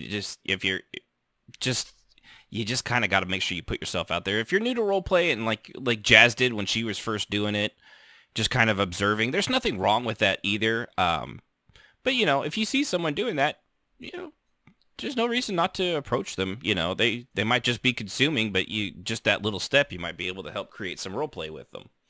Convert them like they did me from the PvP side. That's right, from the dark side of the PvP. Yep. All right, so what do you got next, man? So what is an RP creator in y'all's opinion? You and Sib? Sib? What's an RP creator in my opinion? Yes. Somebody that comes up with good stories, or it doesn't even have to be, well, it kind of has to be a good story that involves people. It doesn't have to be an event. That draws people into it, and it honestly, it keeps drawing people into it, because people can't be on all the time. I mean, like me, I was sick 2 days this week, so I was out Wednesday and Friday. So it's kind of frustrating whenever, I don't get to get in on some of the story RP. But I understand because, sometimes it's just a one-night story. But if somebody can make up a story in-game for whatever game you're playing and just keep drawing people into it, then to me, that's what I consider a good creator. Was that the question? Did I answer that correctly? Am I going to be quizzed on this later? You did. You will be awarded no points, and may God have mercy on your soul. Oh. No, in my opinion, an RP creator would be someone who either does some small RP in the tavern, just trying to get people to chat, or you plan a whole big event and you try to get your guildies and some of your friends involved. And creating roleplay doesn't have, like you said, it doesn't have to be like, well, I've done this 2-hour-long dungeon master thing. That's not necessary. I mean, obviously, that would be creating roleplay. But that's not all there is to being a creator. Like you said, man, that's sometimes just being like, hey, how's it going? What's up with the, like if they, what's up with the scar on your face or something, Right. Just the basic interaction can really help that. And then you're creating roleplay together. You go from being just somebody that's just consuming everything around you and not really interacting with it to creating something, even if it's just between you and another person, that's still creating something. I mean, that's how babies are made. Perfect example. something got mentioned about my tune's evil brother, and Lord Next, which is your tune, said, "Hey, what's going on with this evil brother?" So I had to explain it, and then it started creating other RP branches. Yeah. So it's fun. It's creating. Yeah, does he have a goatee, by the way? He has to have a goatee if he's going to be the evil brother. He does. He's like evil Spock. Okay, I was going to say, you got to give that homage at that point. If you're going to do the evil twin thing, you got to have the soul patch thing going. Quit, get out of my brain. Quit looking at secrets. See, that's right. Well, that's and I will say it is hard to be a creator because sometimes you got to jump out of your comfort zone. Yeah, because a lot of people get in that comfort zone and they want the RP to come to them. And it, like, I'm just going to use Kishimus's and Evol's event the other night, the prisoner torture. Yeah. And when there's so many people in an event like that and they're creating the story, and like we were interrogating the prisoner, and there was probably, what'd you say, about 10 of us? Give or take. Okay. And they say, turn the cell over, look for everything. Well, everyone starts doing that, and you're like standing there going, okay, everybody's already, looking in this nook and cranny. What am I going to do? Jazz? It gets intimidating. You need to, it's hard to jump in at that point. So, Jazz, what do we want from Jazz? Jazz, do you agree with our descriptions of RP creators, or do you have a different? I do. I think, but it's also, like she said, with a you create RP with a willingness to include other people, because a lot of people make stories, but they're not really creating RP because it's just for them and their consumption alone. Yeah. And that does not cause people to create RP other than for yourself. The coming in with the story of off screen, somebody got into a huge fight and then they were healed, but then basically all they do is come back and be like, yeah, hey, I had this huge thing happen, and everyone's like, well, that sounds very interesting, but you're like literally the only one there. And so now what? Oh, we'll go. Wait till the consumer. I had a consumer comment, but I'll wait till the next part. You are a consumer. So, I do. Consume a lot of things. That's a great topic, Civvies. What is an RP consumer in y'all's opinion? One sec before we. I want to read Chattahoochee from the chat because they're not calling in because they might not be able to, or they might be super shy. It's okay. We forgive you. So, but they did write this out here. I feel like an RP creator is usually someone who enjoys telling stories. They can have a plot. They can have a plot that they want to share with other role players, and the better ones usually roll with the punches as it shifts and changes, or those who just interact with everyone around instead of just the one person or several that they know. Either way, they want to tell their story, small or big. Yes, I agree with that. I agree. Yeah. It reminds me of a guy named Saba something or another. I can't quite remember. Yeah, it does sound familiar, doesn't it? I don't know whatever happened to that guy. Chavahachi? Chavahachi, yeah, that guy. Oh yeah, totally. Yeah, I could see where I could see where you get that comparison, given that they don't share any letters. All right, so consumer. I just wanted to read that because that was a good description. That was a great point too. Thank you for that. So consumers, people that are the bad guys in every Ayn Rand novel. Yes. Good stuff. No, actually, it's pretty much, yeah. Actually, that would be true. People that, let's see, I'll take this one because I didn't do a creator because basically there's nothing I would say on creators that you guys didn't say already because you covered it very well. Not as well as obviously I would have if I had gone first, clearly. I mean, obviously. But, no one pronounces your name. You know what? We never even did have you actually pronounce your name right, Rahanar. So I'm just going to call you Rahanar. Rahanar, I like that. Consumers are people that a lot of times they just kind of hang out and like they'll do the basic interaction with somebody. Like if you try to interact with them, they'll be like, yeah, hey, how's it going? Are you doing all right? You having a good time? Yeah. Nod. Okay. Nod. Nods. Did you come here with anybody? No. Would you like to get a drink? I got one. Yeah. That's so true. What do you do for a living? I can't tell you. It's secret. Okay. All right. Well, how about what's your favorite color? Clear. God damn it. You try everything and nothing ever works. Yeah, can be very frustrating. To me, that's the kind of consumer. And then of course there's the ones that come on and then they just bitch or they don't even consume it. There's those too. There's that whole other class. There's the non-consumers that then complain that they're not consuming. The ones I've seen, besides the one that are not consuming, are the ones that literally wait for you to show up so that you can create stuff for them to do. And if you can't do it for them, then they start complaining. Yes. Like some of our Silver Circle deals where Jazz would do something, and it's like, are we going to do anything this week, Guild Leader? And Jazz was like, maybe. Check the calendar. Why don't you read the forums? I know. We would always post, like, we're going to do this time, and I'd schedule it so that we'd talk about what would work best for people to show up. And there's always at least two people going, so are we doing an RP event? And if you said, well, yeah, it's on the calendar. Can you tell me about it? What's expected? What's the backstory? Is it there? It's on the forums. Read. God damn it. It's in the guild. I hate the forums. I don't want to read about it. Just tell me about it. It's in the MOTD.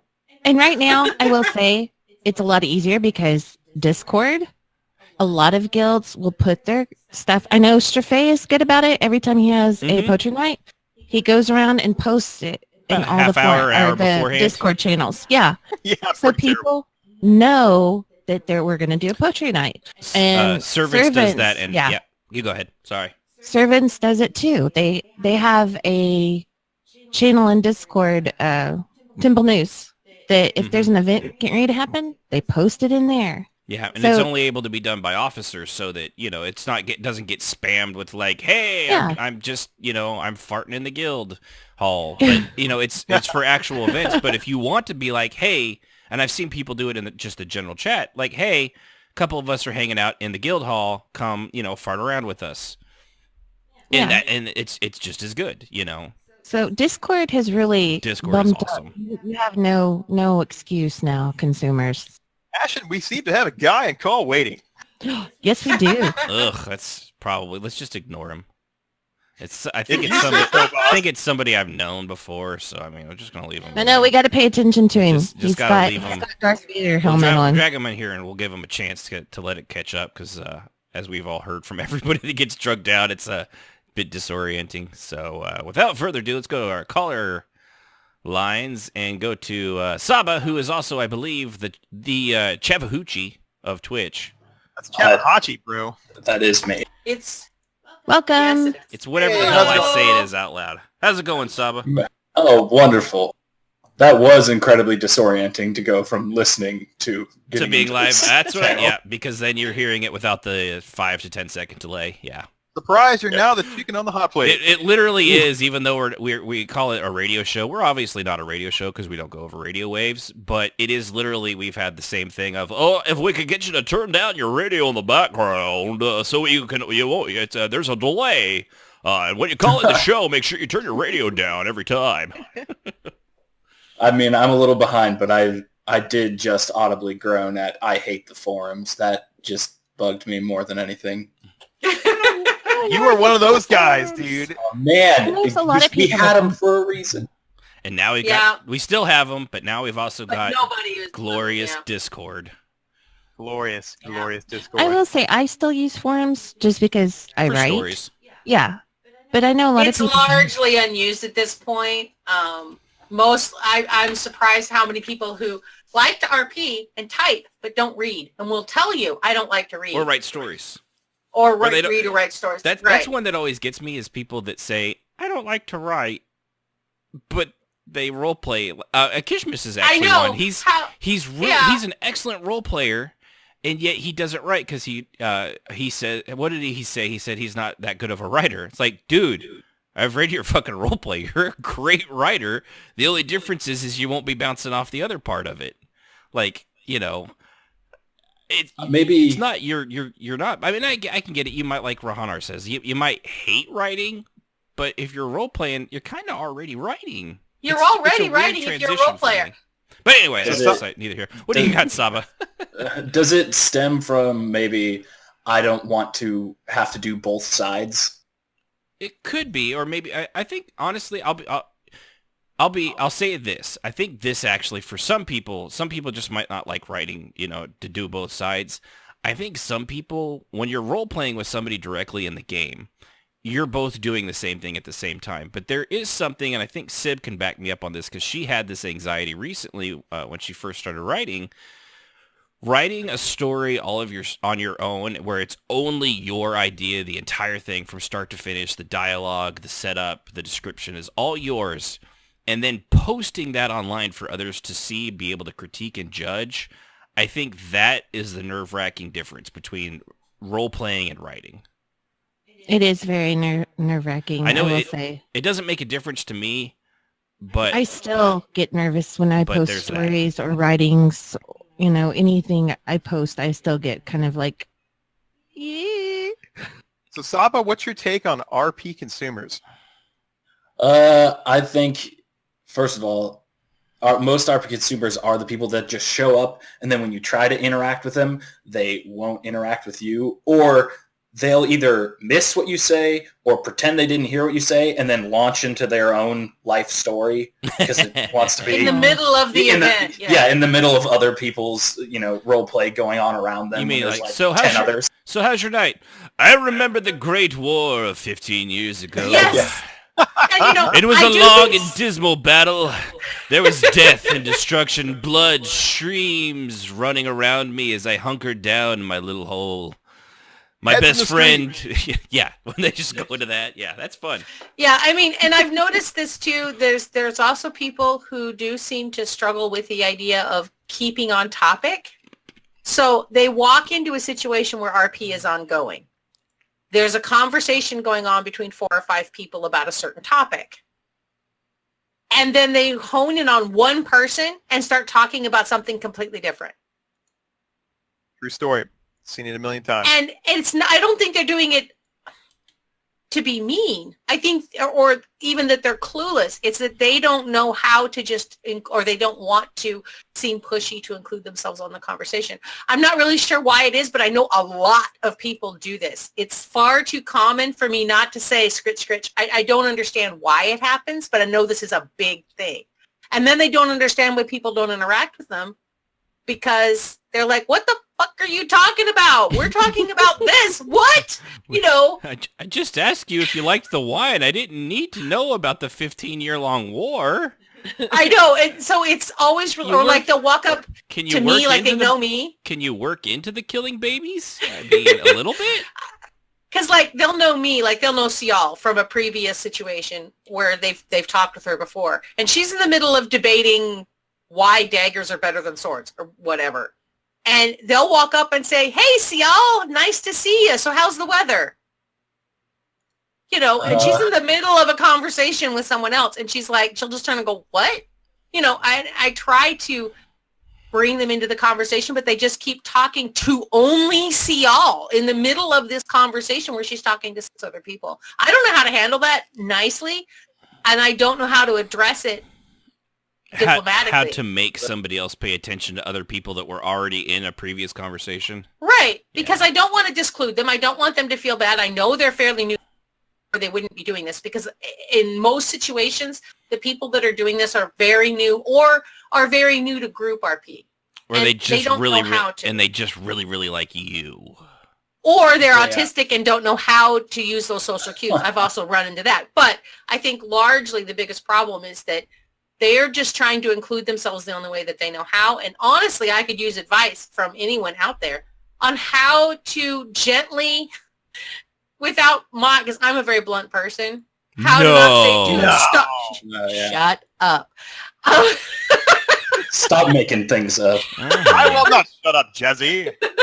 I don't want to hurt people's feelings, and I do not know how sometimes to address things, and you guys all know me. So I have a problem with this because I don't know how to say, can we talk about this now? And not be just come right out and say, dude, what the hell are you talking about? Address the conversation. And I hurt their feelings. and they go wander off, and I don't know how to address that. I think there's levels of those RP consumers. Like, there's that guy that Saba was talking about. There's another one that just hangs around and just doesn't participate. Then they're mad because they're not included. And I think there's the really crazy ones that try to hijack your stuff. Yes, I agree. Mm-hmm. I agree. That happened a lot in EQ, where we'd be like right in the middle of something, and then it happened a lot because Jazzy's character was kind of known pretty well over pretty much the whole server. Notorious. Yeah. Nicely put, my dear. You can She was so famous, she was infamous. Yeah, sure. I wasn't famous in a nice way. Yes. But at the same time, people would come up to your character and be like, "Hey, how's it going?" In the meanwhile, we're like, "Strawface's character's bleeding on the ground." They come up and say, "Hey, Bach, I haven't seen you. How's it going?" She's got her hands bloody. It's bizarre. Yeah. Bizarre. That would happen all the time. It's been better. What do you say to that? How do you address that when we're in the middle of this? I remember this one time we were in public and we were in the middle of this scene where a couple people were really badly hurt. We were trying to deal with an attack that we had actually orchestrated in public, which didn't happen that much anymore, largely because of this scene that happened. And this guy just walked up and started talking to Vodka and was completely oblivious to everything else that was happening around us. And it was just like, regardless of emotes, yeah. Yeah, and I was like, dude, we are in the middle of this. And he spent the next, I swear, 6 weeks telling everyone offline, in forums and otherwise, that we had not allowed him to RP with us but we had an RP, or a public RP, that we were only letting certain people join. You know what that's called, right? And I was like, what? If you had been like, how can I help? Do you need hot water? You'd have been like, come on in. We need your help. Right. Instead, you're like, nothing was happening. So can I get anyone a nice brandy? That's called epic butthurt, Jazz. Epic butthurt. It was just, it was completely, and I lost my temper with him, OC, eventually, because he was just like, why won't you let me join in your RP? I'll be happy to. How about you interact with everyone else? Baka's covered from head to toe in blood right now. Yeah. I've emoted that twice. Scene. You're not even acting like you can see what's going on. Well, he's just happy to see her. Really? And you don't notice that she's got a silver infected stab mark in her neck? Okay. That happened a lot. Vodka covered in blood. Yes, it did. That was a very common occurrence. Far too common. Right. Well, I think we got that topic covered. Are we ready to talk? Did you have what?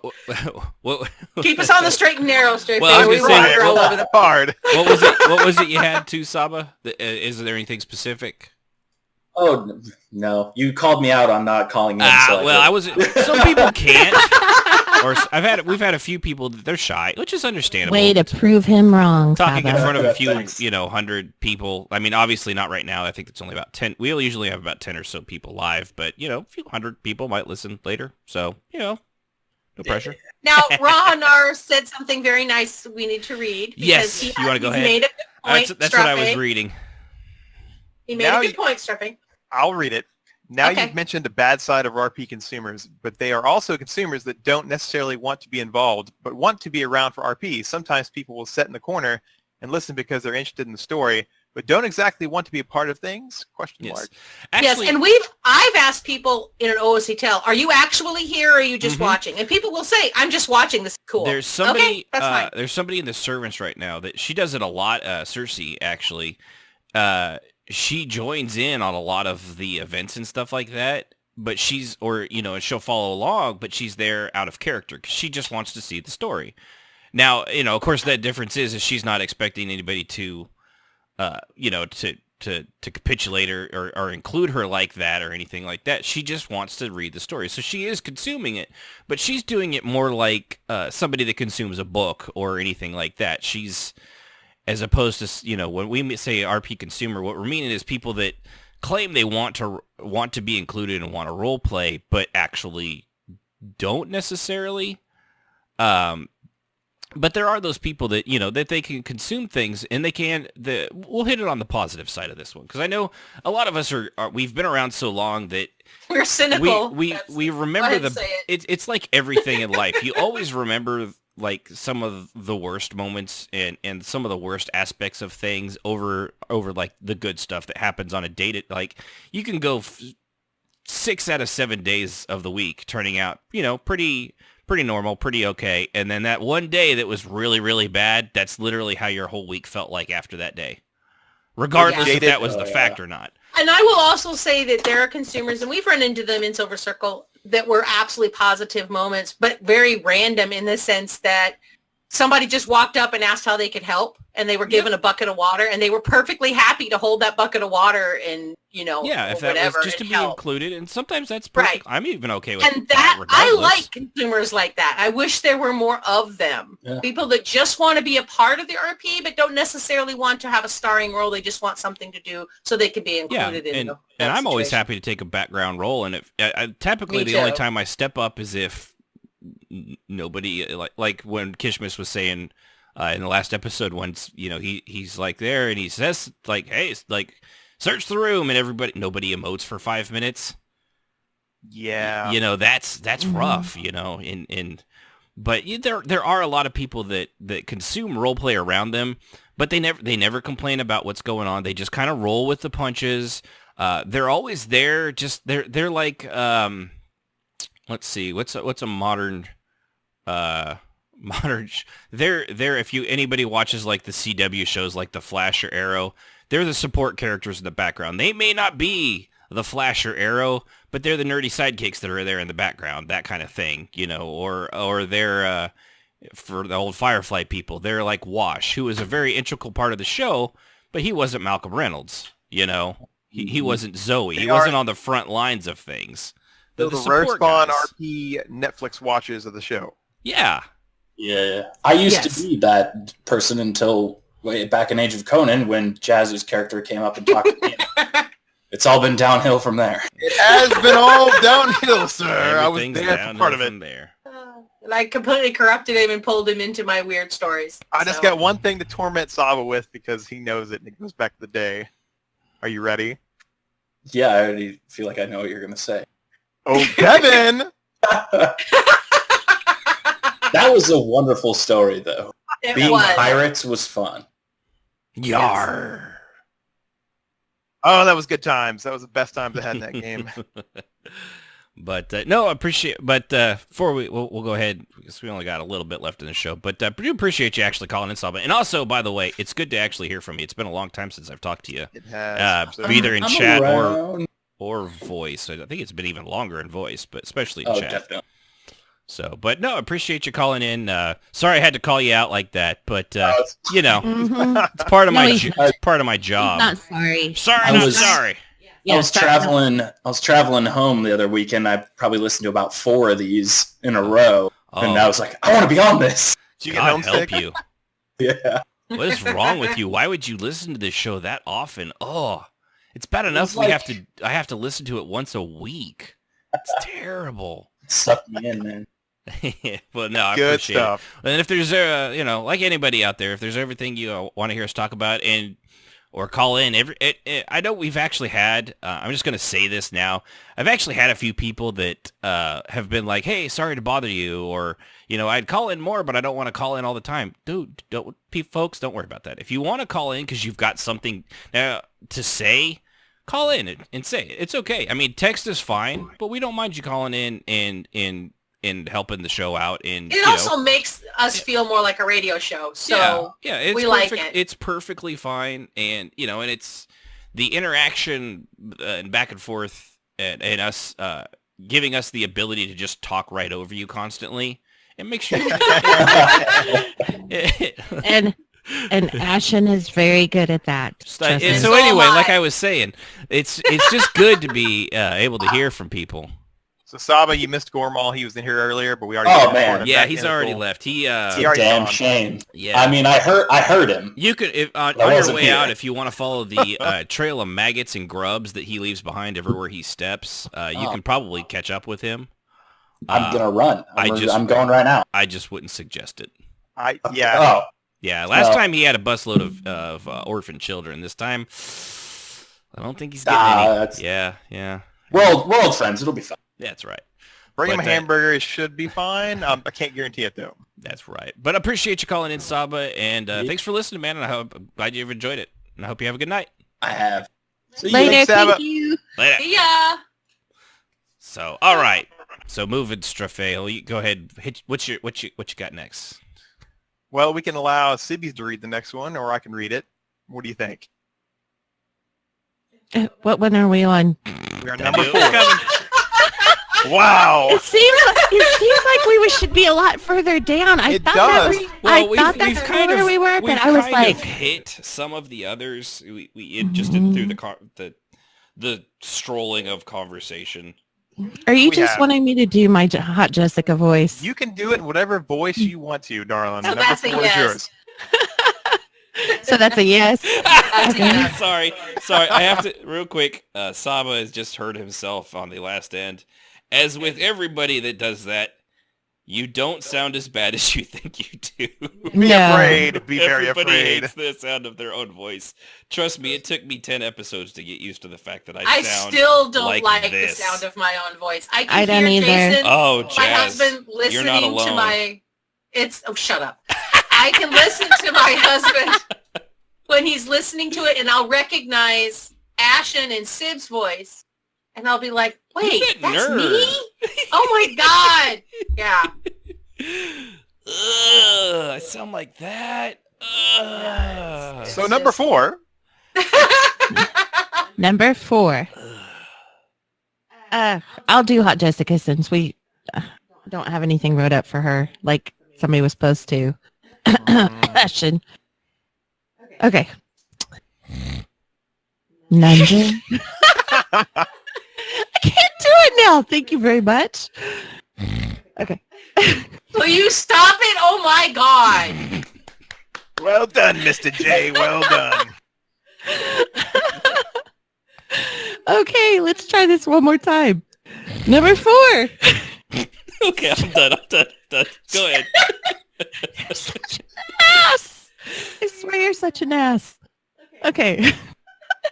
I can't do it again. If I do it again, I think I'm going to get a nose. Number 4. Steps to take to bridge the gap to encourage RP creativity. Good night. That was awful. You're horrible, man. So I think Renard, and I'm pronouncing it wrong, sorry, bro, brought up some of those topics earlier, but it does bring a good point. Some people you can actually bridge and talk to them and try to get them involved. Other people you can't. What do y'all think? I agree. Some people you can and some people you can't. Some people just want to take the RP that other people create and make it their own. And I don't know if they can help it or if they just want that attention. Yeah, we actually. I I think we're gonna hit that up on its own topic one day. Just because Okay. people Might be and next week. It's fine. Well, it's fine to get into it, somewhat. But people, because that's not necessarily creators or consumers. That's robbers. People that rob. That's and story steal. hijacking. Yeah, story hijacking is a good way of putting it. Well- People that when you start, there was an instance back in Star Wars, for example. Just a quick example. Sib had created a character that was her master that didn't actually exist, that had trained her character, and somebody else had in a story written and tried to kill it off, but without asking, and it was kind of This isn't on topic. But This isn't. right, but that's there's that kind of thing, which isn't necessarily consuming or creating, right? I mean, you would think. Well, I It's think when more you're stealing. Well, when you're trying to include people, there's always a chance that they're going to try to steal, quote unquote, the limelight or whatever. But Right. when you're trying to include people, That happens and a you little have bit. right, you're going to see some of it. Like for me, in particularly in Silver Circle, we wanted people to. We wanted them to borrow it and pull it into their own stories and do Right. something with it. So in some senses, we were encouraging it.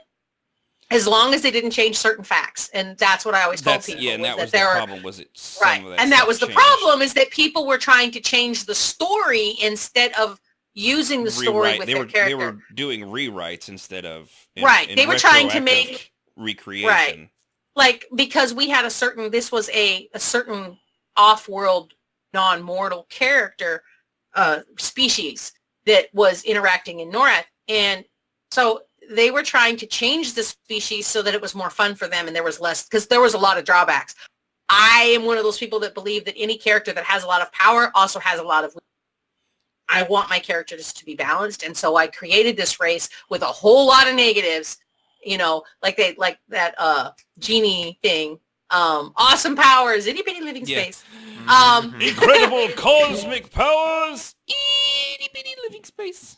Yeah, and that was kind of how I wanted to work that, and that was always hard to get people to understand, because they were like, well, that's no fun, because that means of this and this and this. And one of the things I think that illustrates that the best is, like, we were all we would do icy instances, and one of the people in the guild took Vaka and they warded her against damage just as we were getting ready to go. Now, the bottom that they used, remember the mages that could use that ice shield and it would, like, go around your character? It was remember I that? do remember that. Mm-hmm. And everybody knew, too. Yeah. Yes, everybody knew not to do that in IC, because she was exceptionally weak against ice, yeah. Right, it would, like, take her. So I got taken completely out of the RP 5 minutes before we went into the RP. Yeah. And he was like, you could just say that it didn't work. And I was like, if that's what you want, then I'll stop that. But this is what happens, and we ended up keeping it. If your spell is supposed to have fizzled, you need to say that your spell fizzled. I can't do that for you. So if you're casting on this, I asked him twice. Are you sure that's what you want to do? He's like, yes. I said, you're absolutely certain? Yes. And then he realized probably 30 seconds later, oh, wait a minute, she was trying to stop me, because then it hit Vaka, and then that was the end of that.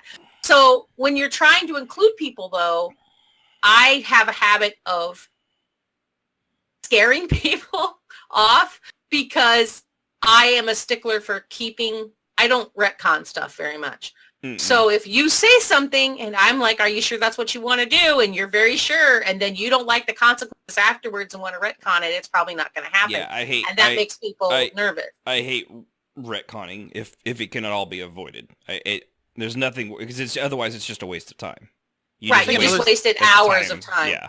Another step, and it was previously mentioned, is literally send the person a tell. See if you can try to encourage them to get involved, even with a small role, whether it be to hold the bucket or whatnot. And sometimes you might be surprised they might join in, and then you might have a new RP friend that you otherwise wouldn't have had because you spent the time to encourage somebody.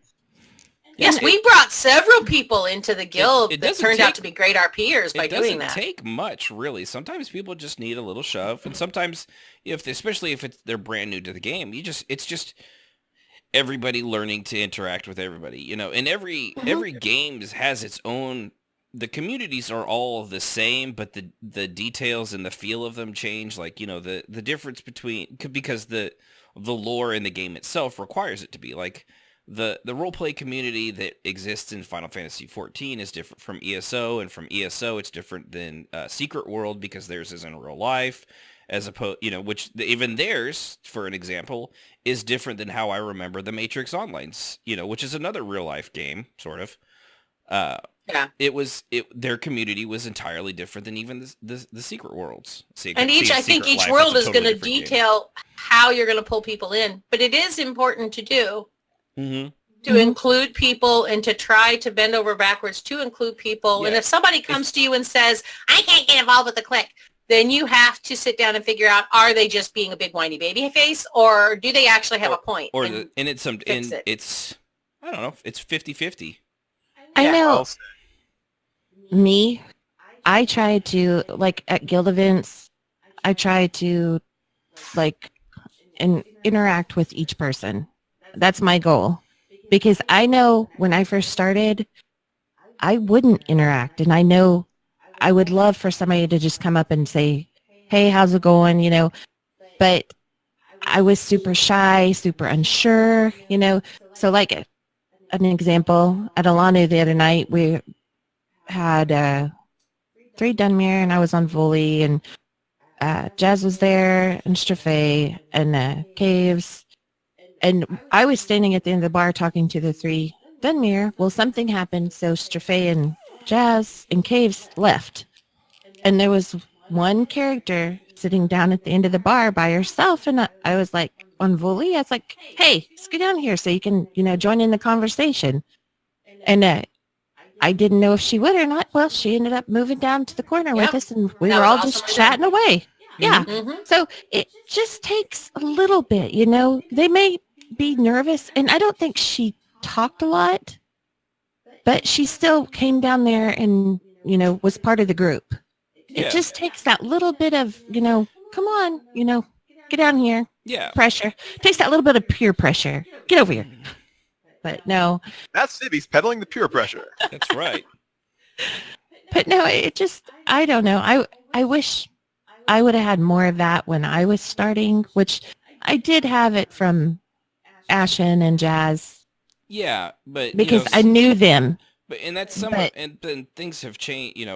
That's an entire episode itself. That how when you're like when Sib was introduced through me, I already knew everybody and stuff like that. So in a way, she always felt like. I think she even said it a few times. Like they only talk to me because they know I'm with you, and that wasn't actually true. I mean, that might have been part of it. No, it wasn't. But it wasn't really actually that might have been why they're like, oh, that's cool.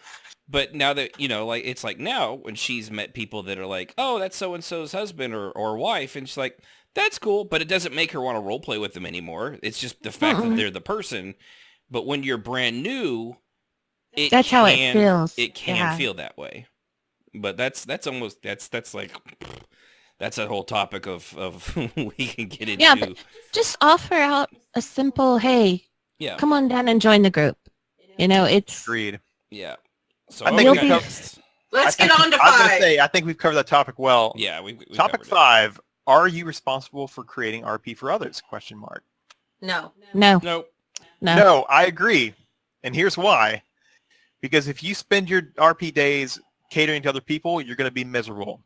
Mm-hmm. Boy, did I have to learn that. And if you enjoy doing it, by all means, don't not do it. True. If that's what you get your enjoyment out of, it's like people that do D&D and that are constantly dungeon masters, but almost never actually play an actual character.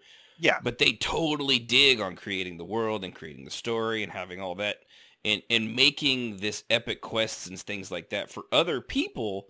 That's where they get their enjoyment from. But if you had them on, say, the other side of the table, maybe they don't have as much fun.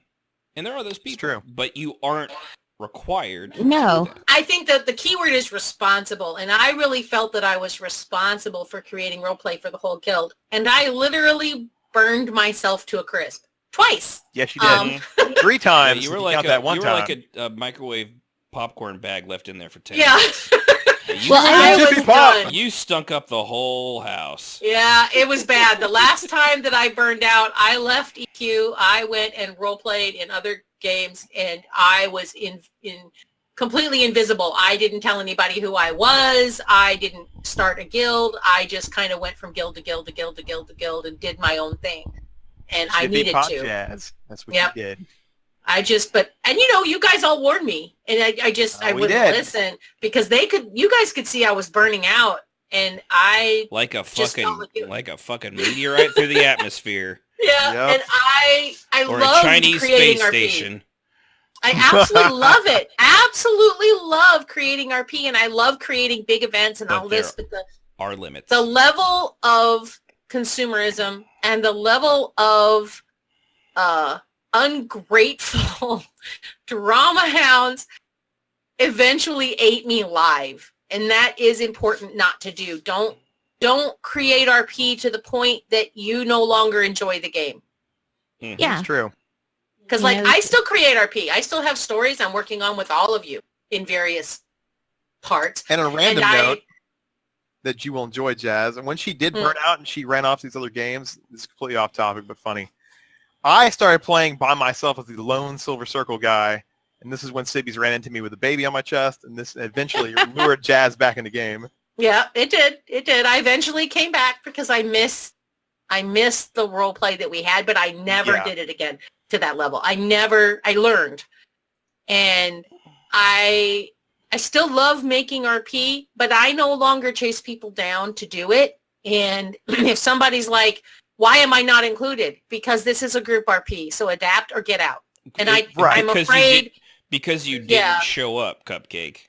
That's it took a while for me to get to that point where I could be hard enough and understand that I can't make everybody happy. Everybody heard that. RP. Jazz is hard. She did. So you can create RP and be an RP creator, but you better hope and you better dang well know that your friends are creating RP with you to complement and or expand the story of whatever. Yes, because if they're not, you have to stop. Yeah. Yeah, you're literally serving them, and they're going to eat you alive. Yep. Good topic. So topic 6. You want to read it, Sibbies? I'll read it. Number 6. What are our responsibilities as RP creators and or moderators if you are part of the guild command structure? Oh my goodness. Varies from guild to guild. Oh my god. Okay. That was my hot Jessica for the night. Oh my god. Jessica's really turned into a beast into herself. She has. That was awesome. I had to learn how to give my officers room to be officers. I did not know how to do that when I first started. Now I do. To stop micromanaging all of us. We know what you're doing. We do not need you. Yeah. Fräulein Jens to tell us what to do. To take everything from us. I was horrible about it. I drove Xanis crazy. I drove Strafe crazy. I drove all my officers. And I have to say, all my officers that I've had over the years, I love you guys. They took so much shit and did the best they could when I was trying to micromanage everything. So I understand now what I did, and I'm really sorry. Yeah, it's all right.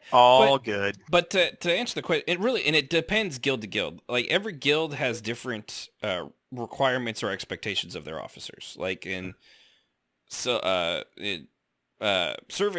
they at one point they were only promoted based on the number of events and stuff they ran.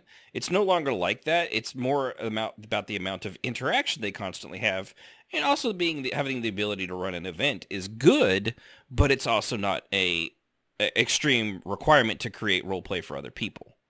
So it will change from guild to guild.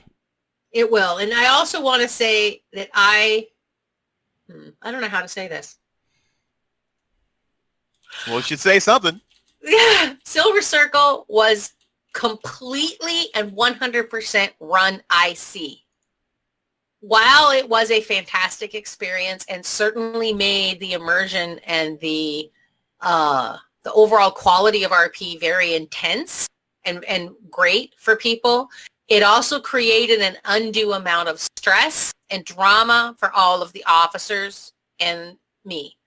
So I've learned that there's a lot more OOC to managing a guild and then there is IC. You can't keep it completely, because I think in service... I think you can, but it's really hard. Well, you really can't, because eventually you have to take things out of character to deal with problem children. So it's literally impossible. Yes, okay, true. It is impossible, but I tried to, and I think we did a really good job of coming up with a balance toward the end, but I think that it makes a lot more sense. I remember... All it takes is one. The little frog girl. Ribbit? What was her name? Gourmand's Lunch. Hops. That was Remember Hops? She was in our guild forever, and she helped me, OOC, through so much stuff, but she wasn't an officer. And because of the way the guild was structured, I could never make her an officer because she was a baby frog. Literally, she was just a kid. There was no way. But the player wasn't.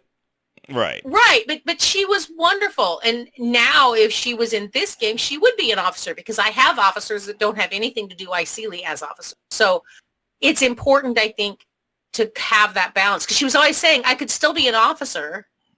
Just not in character. Right, but I just, because of the way the guild was structured, and I just couldn't wrap my head around how I could change it without changing the entire structure of the guild. You are inflexible! I regret that. I think that Yeah, she was blending OOC and IC in that sense as an officer was important, and I missed that till the end. Mhm. And by then she'd moved on. I think our responsibilities are to help each other in dealing with the problem children and to keep the story rolling. Yeah. It's very important. One thing I think we did right, we had an OOC channel for officers. Yes. Yeah. And that was necessary. Woo! Yeah, and I think most guilds these days do that. Mm-hmm. This is why I don't like being an officer, because I don't want to be put on the spot to come up with RP stories. I like to do my RP stories when I want to do them. Right. And I don't have time. I don't have time. I want to play so many different games and watch shows. I don't have time to do everything I want. So if I want to create a story, I want to create a story on my time that I can, Sometimes all it takes is your good. light role play in the bar, and that's all you need, really, to start something Yeah. cool. Yeah. But still, I don't know. The command thing or the guild command, it's not for me. Yeah, and it's not for everybody. That's the thing. It doesn't have to be. Hunted90 in the chat actually has a good point too. It says, on the flip side, I think officers need to be micromanaged to a certain extent. I've been in a situation where as an officer, there was no structure because of that. The staff and the players suffered, and ultimately it was ended in the guild disbanding.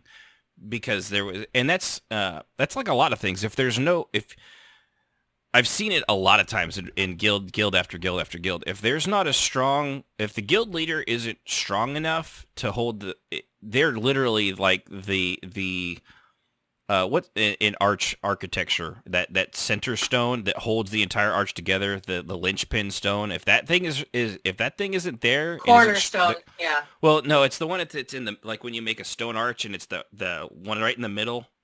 Oh yeah, I don't know what that's called. I forget what it's called, But but you know what I mean. Yeah. Keystone. Yeah. The keystone. Yeah, and if that thing isn't strong enough or it starts to crumble, the entire arch around that falls apart. Arkenstone, thank you. But that, if your guild leader isn't strong enough to hold, and you don't have strong officers around you that actually all have the same mentality, it can easily take apart a guild and and destroy all the role play around it because they're not creating anything, or it's just a mob. Nobody knows what's going on. Many times, unfortunately. It's also really important, I think, and this is something I learned that I didn't know You with asshole. Silver Circle. Okay, so it's not the Arkenstone. That's the stupid thing from The Hobbit. I don't like The Hobbit. I wasn't gonna say it, but it's a shitty movie. It's a shitty movie and a worse book. Anyway, I think that it's important to have RP creators as officers, and it's also important to have people who don't do that who are officers. Yeah, because if you try to pigeonhole people, right? If you just have somebody, one of the guilds that I was in that I was really impressed with when I was in Guild Wars was they had what's called firefighters, which I thought was really funny. That's what they were actually called, and those were the people that handled the drama, and they were very, very good at doing that. And then you had people who were storytellers, and those were the officers that handled creating RP stories and stuff. And I liked that separation, and they could still do each other's jobs if they wanted to, but it was important to understand that not everybody's a story creator. Not everybody's a drama handler, and having strengths in one or the other is probably important to identify because in a role play guild, oh my God, there's always going to be drama. You're never not going to have it. It's always there.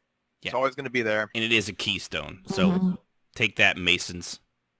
Well, I think we covered that topic really well. I think our next point of business will be when to cut away from consumers that refuse to change and adapt. Oh, this was so hard for me. You guys go first. Ashen, we'll go with you first. Right away. Like the second that they do something disagreeable, you instantly get rid of them. Scorched You Earth. vote them off the island. No. You nuke them from the orbit. It's the only way to be sure. Only way to be sure. No. It's I God, it is There's a tough one. nuance. There's a nuance to it. It really depends, because not obviously there's degrees of everything when it comes to personalities and people. So some people, you can almost tell right away, like, this jackass is never going to get it. They're just going to be nothing but a problem, because there are those people. We've known those people, and they typically come and go out of the guild, and they're in and out so fast because we can pinpoint them so quickly. I don't remember a single name. We've had a few of those. Then there's others that it seems like maybe they could get it, if they just have a little bit of help, and then they don't, but then they do, but then they don't, and then they don't, and then they don't, but then they do. Can I add something real quick? I'm in the middle of a speech. Shut up, stupid. Go ahead. Sorry, that one just flew out. No, She's okay. learning so well. If you are in a game and you have people that will not change or adapt, and they follow you to another game, that's when you cut them off. Yep, there's Right? that too. Yeah, if you've already had to cut them off once, you keep you don't invite. If you invite somebody over to your house, all right, for a party, and they drop an upper decker in your toilet, but then you have another party a year later, you don't invite that person back. Nope, never. Well, see, I disagree because You're gonna let them drop an upper upper decker in your toilet again? But they may not. They may have learned. You don't know that. I'm not you willing. have I'm not 2 willing to to play 3 the plumber. points to a line. So I learned. Sure. And let me say this. Let Jazz do her okay? spiel Okay. and Sibby's turn. As someone who has done this for a long time, one of the things, and I tried the scorched earth thing. I did do it. I tried a dozen different ways of handling people who are serial drama llamas. The best way to handle them Sorry. that I Sounds finally like a delicious figured, cereal. It Yeah. does. Mushrooms. and I know that a lot of people don't agree with me on this, but it's something that I tried and tried and tried and tried and tried. This is over 12 years of dealing with this. I came up with a way to handle them that's actually pretty effective, because you not only do you want to get rid of the person that's the drama llama, you also want to not generate more drama by getting rid of them than you would by keeping them. Because if you're going to generate drama anyway, and it's going to crescendo out of your control, outside of your control, because it's in other guilds, it's on forums. I had to suffer through that several times. You guys have to admit that. So I admit nothing. how to do this so that I didn't get blasted from space for doing what I needed to do for the guild. And the blasting from space the first time, or if you know they're like that and they come to another game and they do it again, they want to join your guild and you say no, that isn't necessarily going to work. Right. Well, and I was actually being largely over dramatic. Well, I know, but there's a lot of people who feel that way. There's a point, true, but for me, there's a scorched earth does have its place, but yes, it does, and I have used it. It does have to be after your entire Space Marine team has been wiped out by a horde of aliens, over and over again, and you finally escape. But then you basically really do have to nuke it from orbit. But yeah, for me, I get what you're saying, Jazz, and I can agree to a point, but largely when it's like there's been people that have done it game after game after game, and frankly, they're not worth it. After 2 games of something like that, they're not worth the trouble anymore. If they have changed, awesome, good for them. However, it's not up to me to see if they have and to test those waters. They can create their own guild. They can find other people. But they've already burned the bridges to and from Rome so many times that, the taxpayers are tired of building the bridges. Yep. Yes. And I will agree to that. I agree that I often give people 2 chances. Yes. Which is why and that's something I love about you and also hate about you at the same time. But that is why in any guild I've ever had, we had a voting process. That is true. And I would say I want to give them another chance. But and I will give you that. There were times where you were completely outvoted and you're like, really? No? Really? But you still followed what the Yes, I did. You followed democracy. Democracy. I believe in democracy. And I do believe in Quote democracy. to quote the emperor. Yes. I So love democracy. I will acquiesce to my officers because they have to handle the drama just as much as I do. Mhm. So I honestly believe if I get voted off the island for this particular You get point, outvoted. Yeah. if I'm outvoted, then I accept that they can't get in the island. And I will abide by that. I always went by the 3 strikes you're out rule. Yes. First error, okay, talking to. Second error, okay, come on, dude, get your stuff together. The third time they do it, sorry, bro, Nuke you're it out. from orbit. Nuke it from orbit, yeah. Yep. And there comes a time, and I'm the last person to nuke you from orbit. So if I've nuked you from orbit, Yeah. And You I will really say my burn patience for it things. has gotten a lot thinner over the years. But that's also for everything in life, basically.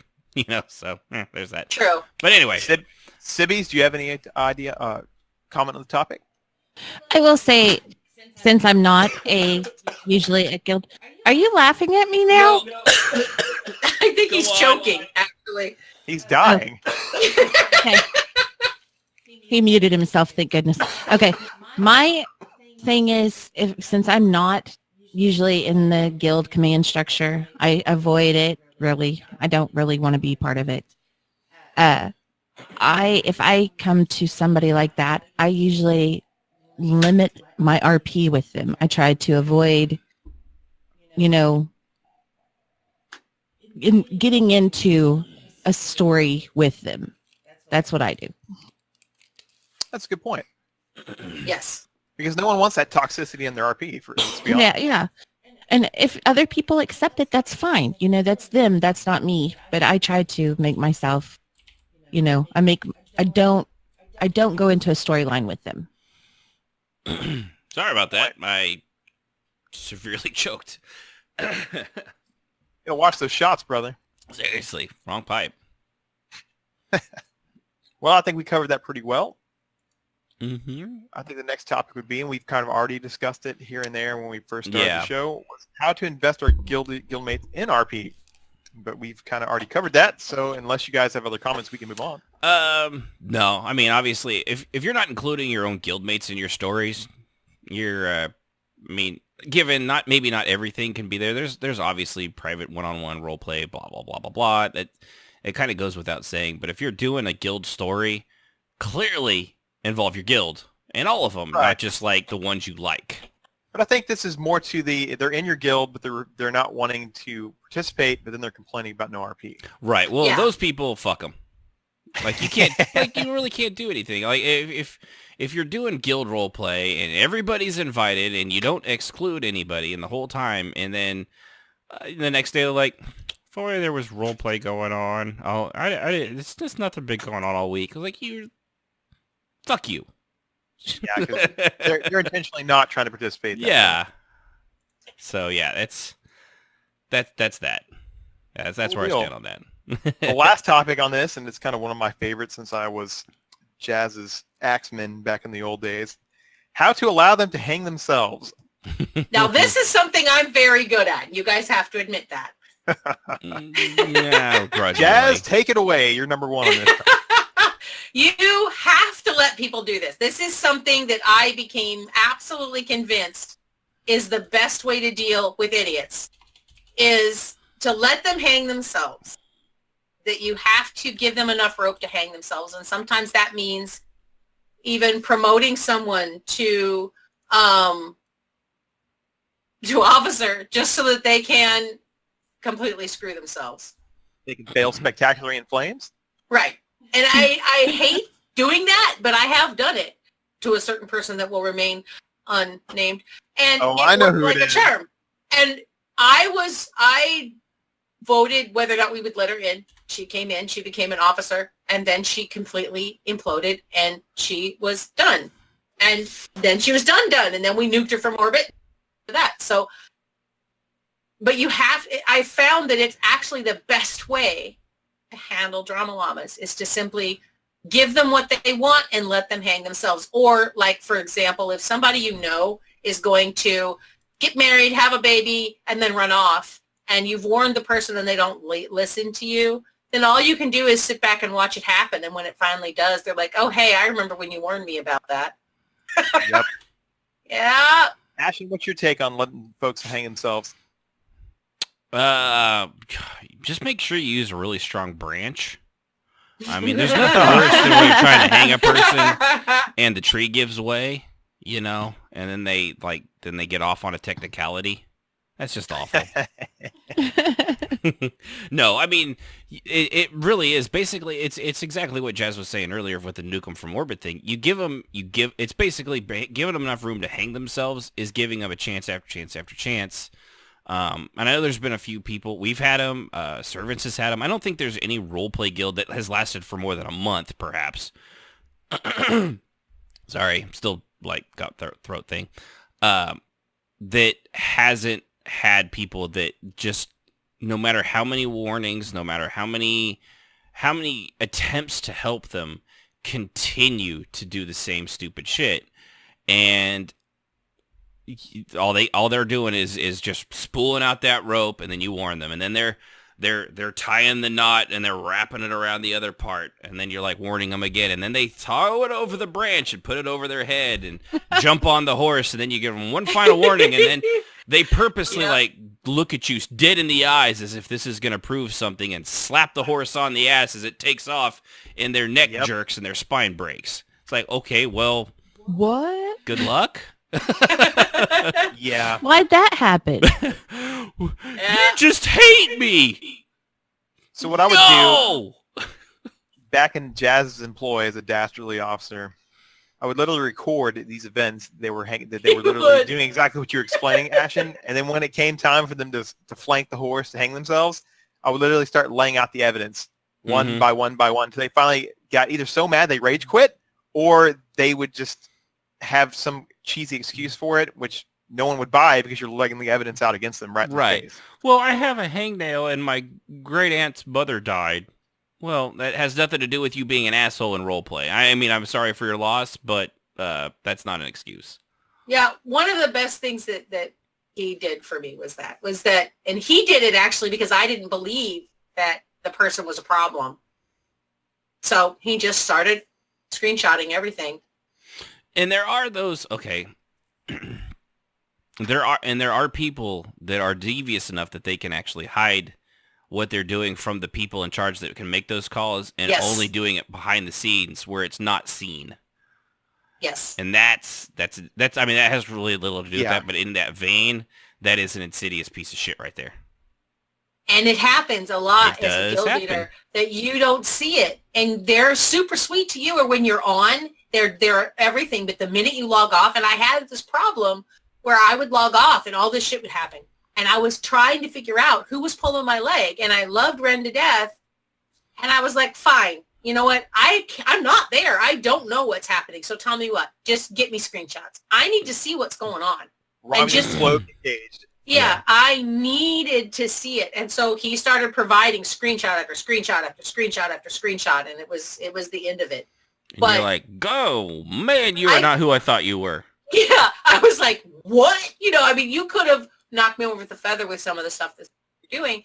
But until I saw a screenshot and I saw what was actually going on, I never saw it because they would not do that when the guild leader and most of the officers were around. Yeah, Arnie never suspected me, which is funny.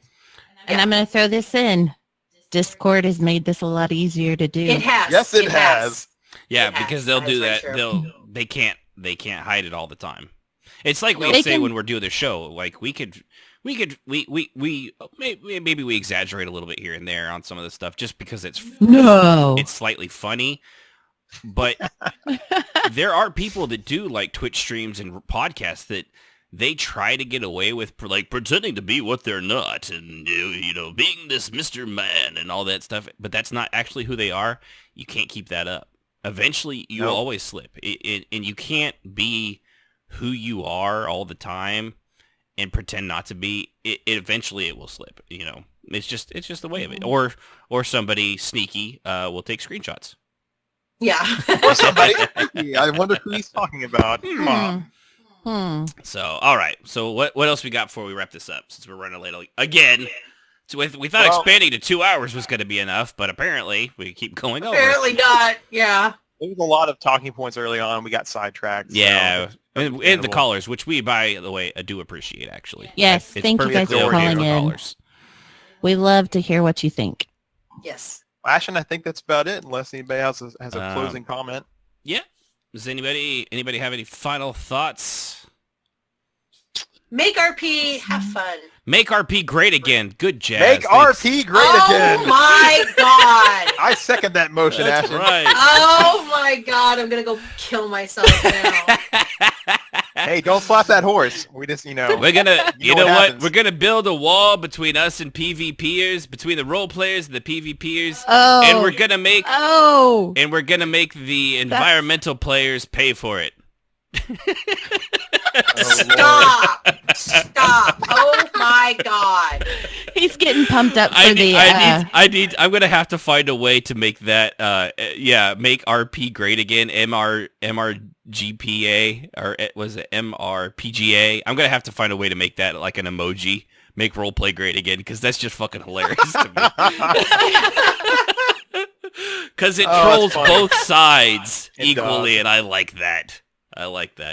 So, by the way, Sibh'Bae, you did a good job on this. I mean, not as good as I would have done, obviously. I appreciate you writing out the outline and everything like that. But, as somebody that is always usually a creator, I have to say, as a consumer, you did an okay job. It was mildly all right. Appreciate your constructive criticism there, bud. I mean, you did passable. I mean, it was cute. It was adorable the way you tried. But just stop while you're ahead. Just stop. Yeah, it was Special Olympics good. Just saying, it was good. I mean, so we got a new consignment from Orbit. Jazz, you got the button ready? No, I actually this idea was actually his, and he wrote up the whole outline, which we're trying to get everybody to do now and again. And it was a good one. It's one we touched on just briefly, like here and there, and like nibbled at the edges of, but it was fun to actually get to like the meat and potatoes of it and the heart of it. So good job, man. Mm-hmm. Appreciate it. You did. Really good job. And I didn't have to write any of it. And I didn't lose a finger hiring Gormal to come do our thing. So that's win-win. Right. So I also wanted to, real quick, I forgot to thank Morbid Existence for following us somewhere during the week. Appreciate you following us. And of course, everybody at twitch.tv/RPMMORadio. You can, of course, follow us. If you've got an Amazon Prime account, you get a free subscribe, so go ahead and subscribe if you aren't using it or you think we're worthy of it. If you are, we appreciate that. You can, of course, talk to us anytime during the week. Go to rpmmradio.com/Discord. If you happen to be able to listen to us live, you can, of course, use that Discord channel as both Saba and Rahanar did tonight, which we appreciate both of you guys calling in. Thank you again very much for that. It was very fun and very good to get other people's takes other than just the 4 idiots that talk on this show. So with that, thank you again, everybody. Join us next week, rpmmradio.com or twitch.tv/rpmmradio 7 Central. And tune in next time when we'll discuss halflings and why anyone would create one or consume them. Next time on RPM Radio. Good night, everybody. Night. The thoughts and opinions of RPM Radio and her crew are just that and should not be taken as the gospel truth, but pretty close to it.